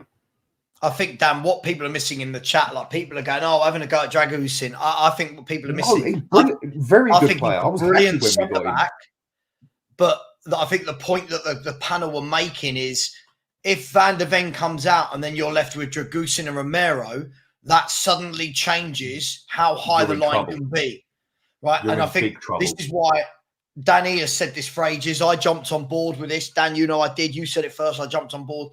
This is why the three at the back, I think, would be absolutely superb, because it allows Dragusin, I believe is his correct, I don't know. It allows Dragusin to sit and be the actual centre half that heads everything out, doesn't bring the ball out as much. He can be your centre half. Mm-hmm. It allows Romero at the back on the right to cover the right-hand side and bring the ball out. Van der Ven can go out and cover the left and bring the ball out. And then it leaves Porro and a Doggy, who are actually wing-backs, to be wing-backs. Then it leaves Maddison. Manager? It leaves Maddison actually allowed to play in his position as the only number 10, not with everyone else going in there with him. Dan, within I agree. 6 foot away from him. Yeah, I think Dragusin's a very good player, but I agree with you. I think it's going to be difficult. I think he'll be fine if he plays with VDV. Yeah. I think if he plays with Romero, you could see a bit of a, right, someone's got to drop 10 yards here to stop the ball over the top. And that's the pressure in trouble. If you're playing four at the back, the two centre halves, one's attracted to the ball, one sweeps the ball. That's why Romero, you see him, he wants to go win the ball. Van der Ven, he sweeps in behind, obviously with his pace. That's all we're saying. Dragusin is competing with Romero, and that's a hard job because Romero is a very good defender. Van der Ven is Van der Ven. There's no replacement for Van der Ven in a four at the back. But I agree with your point, Savva, and I know this is Dan's point, and obviously back with, if we had Conte, this would be amazing. Dragusin is at centre, Romero, Van der Ven, either side, ball-playing defenders. Then you've got your wing-backs. I totally 100% agree with you, Savva, there, but we ain't got Conte. We play four at the back now. So Dragusin and Romero, we got two of the best right-handed centre-backs, ball-stopping centre-backs that we could ask for. We can't really upgrade there. Dragusin and Romero, boom. But Van der Ven gets injured, boom. Our old tactics, wow, they're gone. Exactly. And you can't get a defender. There is not one defender on this planet that could really do Van der Ven's job properly, because I mean, it might sound like raw. He's a freak of nature. That's what he is. He should be in the X-Men or Avengers. There's one. The pace he's got. There's one. And that is, you know, I'm going to say, don't you? And this is when he plays as a centre-back. He's Walker. He's the only one that's got that kind of pace. When he plays as a centre-back, can do that kind of covering. Even at his age now, he's still quick. But that's only as a back three. Yeah, but I get what you're saying. He's the only defender that would have the pace to come back on it, basically, out there. I mean, because Van der Ven is a freak of nature. Do you know a couple of people said in the chat striker. That Max Kilman, you know, like little players, I say little players like that, players that just, we're not trying to buy a first choice replacement for Van der Ven. Van der Ven is first choice. What we want is just someone that comes in that is 95% as good as him. You know? Yeah, I mean, very least. Some people are mentioning Lacroix. If anyone hasn't seen Lacroix play, very good defender, and apparently is about to start negotiations with Crystal Palace, according to I think it was Plettenberg or Ornstein a few minutes ago. Another player I think that could do that, but is very young and just signed for Man United, I think is Yoro. I think Yoro's going to be that very athletic defender that comes across. But you're right, Dan. Mickey van der Ven's don't grow on trees.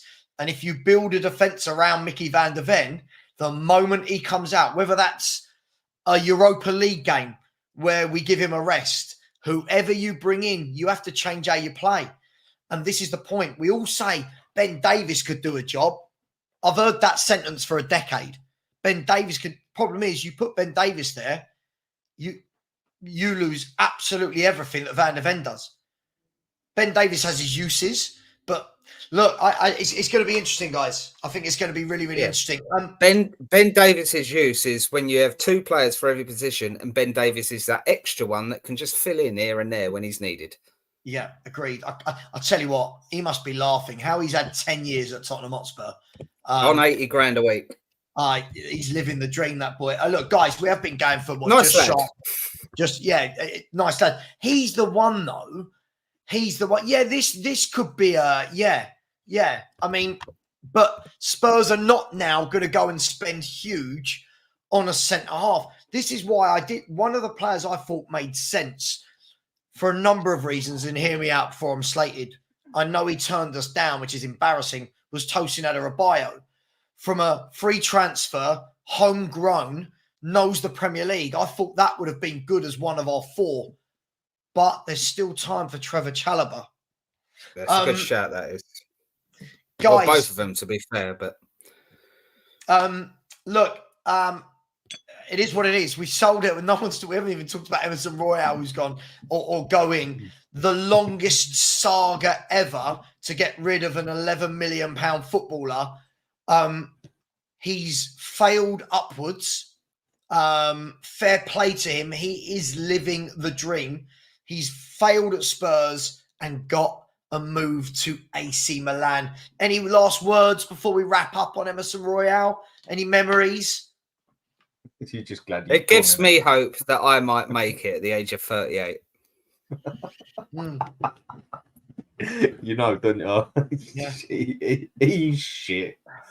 I think he'll do better in Italy. I think he will. I think it'll suit him more as such, because they will actually use him as a right back. Because as soon as the man sees the halfway line, he has a panic attack. So I think he'll do better in Italy, but he had to go. We said it before, Dan, didn't we? He was born in the wrong era. 30 years ago, he'd have been a great right back in a 4-4-2.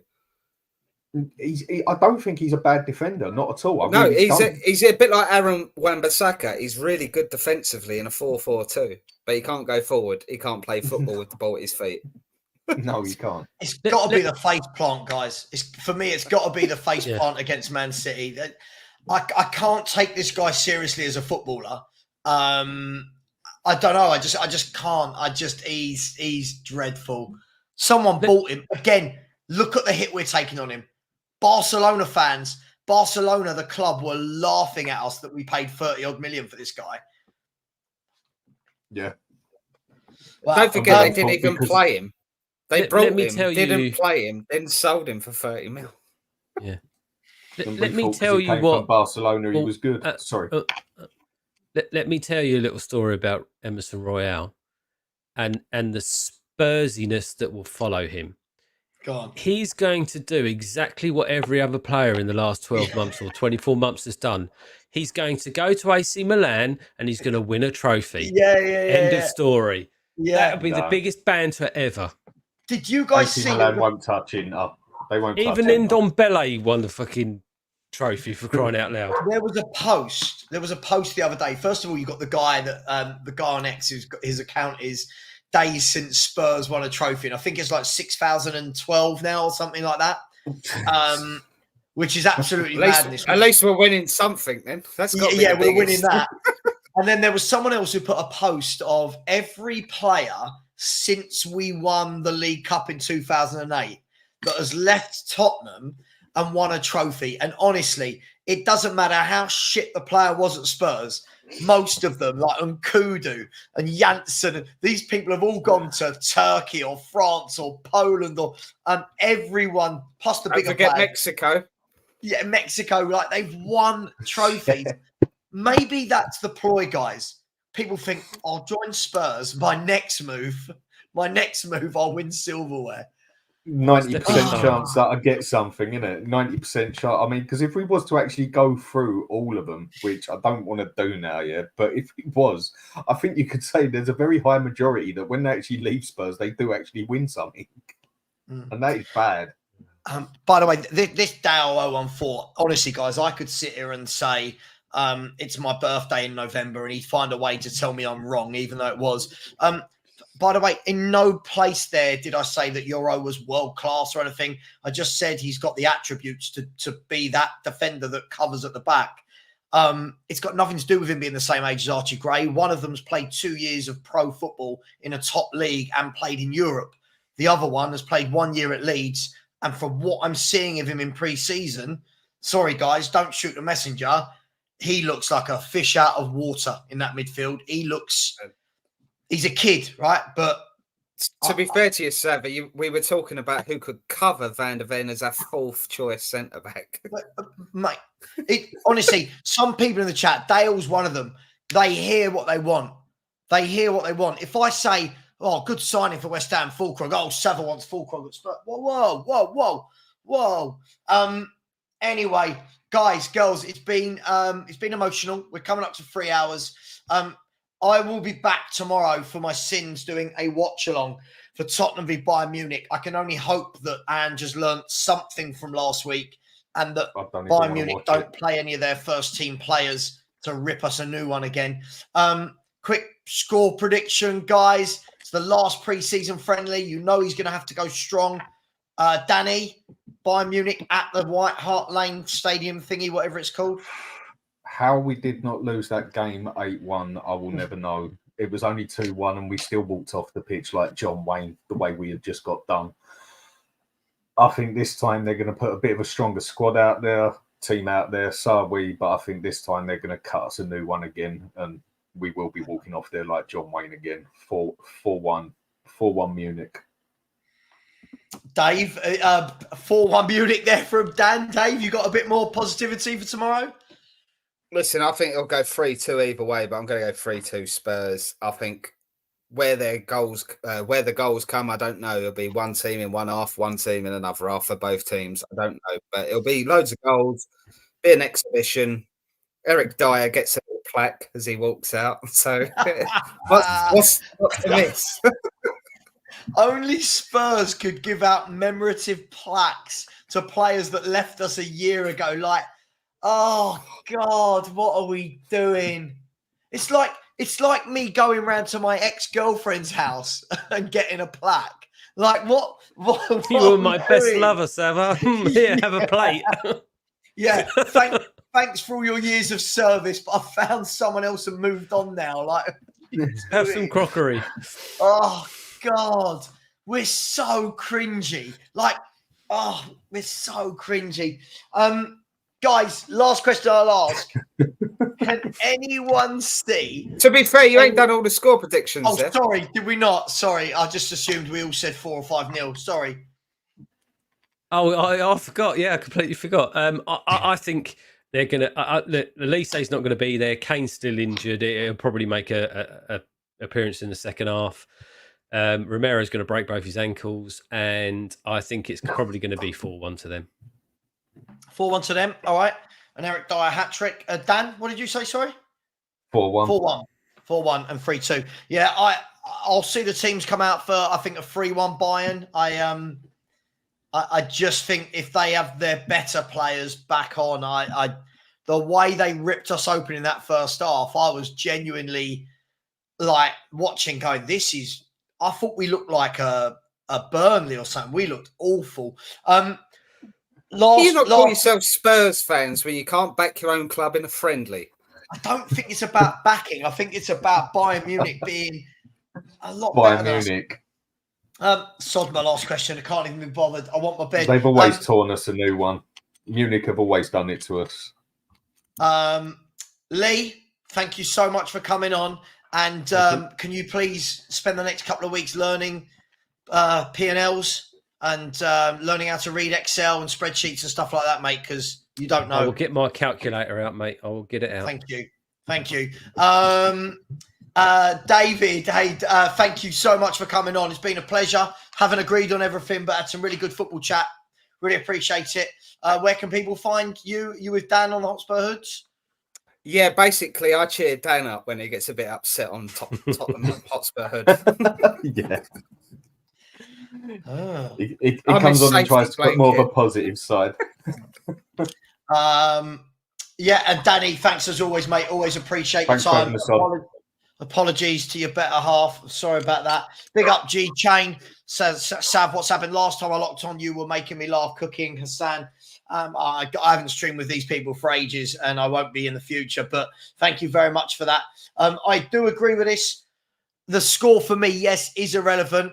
But Eugene, when people say they want to see how we play overall, even if we play how we've been playing and concede goals for fun and let teams run through us in the midfield, people will still have an excuse. So I don't know what we're after. Guys, girls, please smash the subscribe button. We've had 80 subscribers throughout the evening. If we get 5 more, we get to 13,100. So please smash that button. I'm knackered. They're all knackered. See you later. Goodbye. And you know what? As always, come on. Come on, you Spurs. You. Spurs.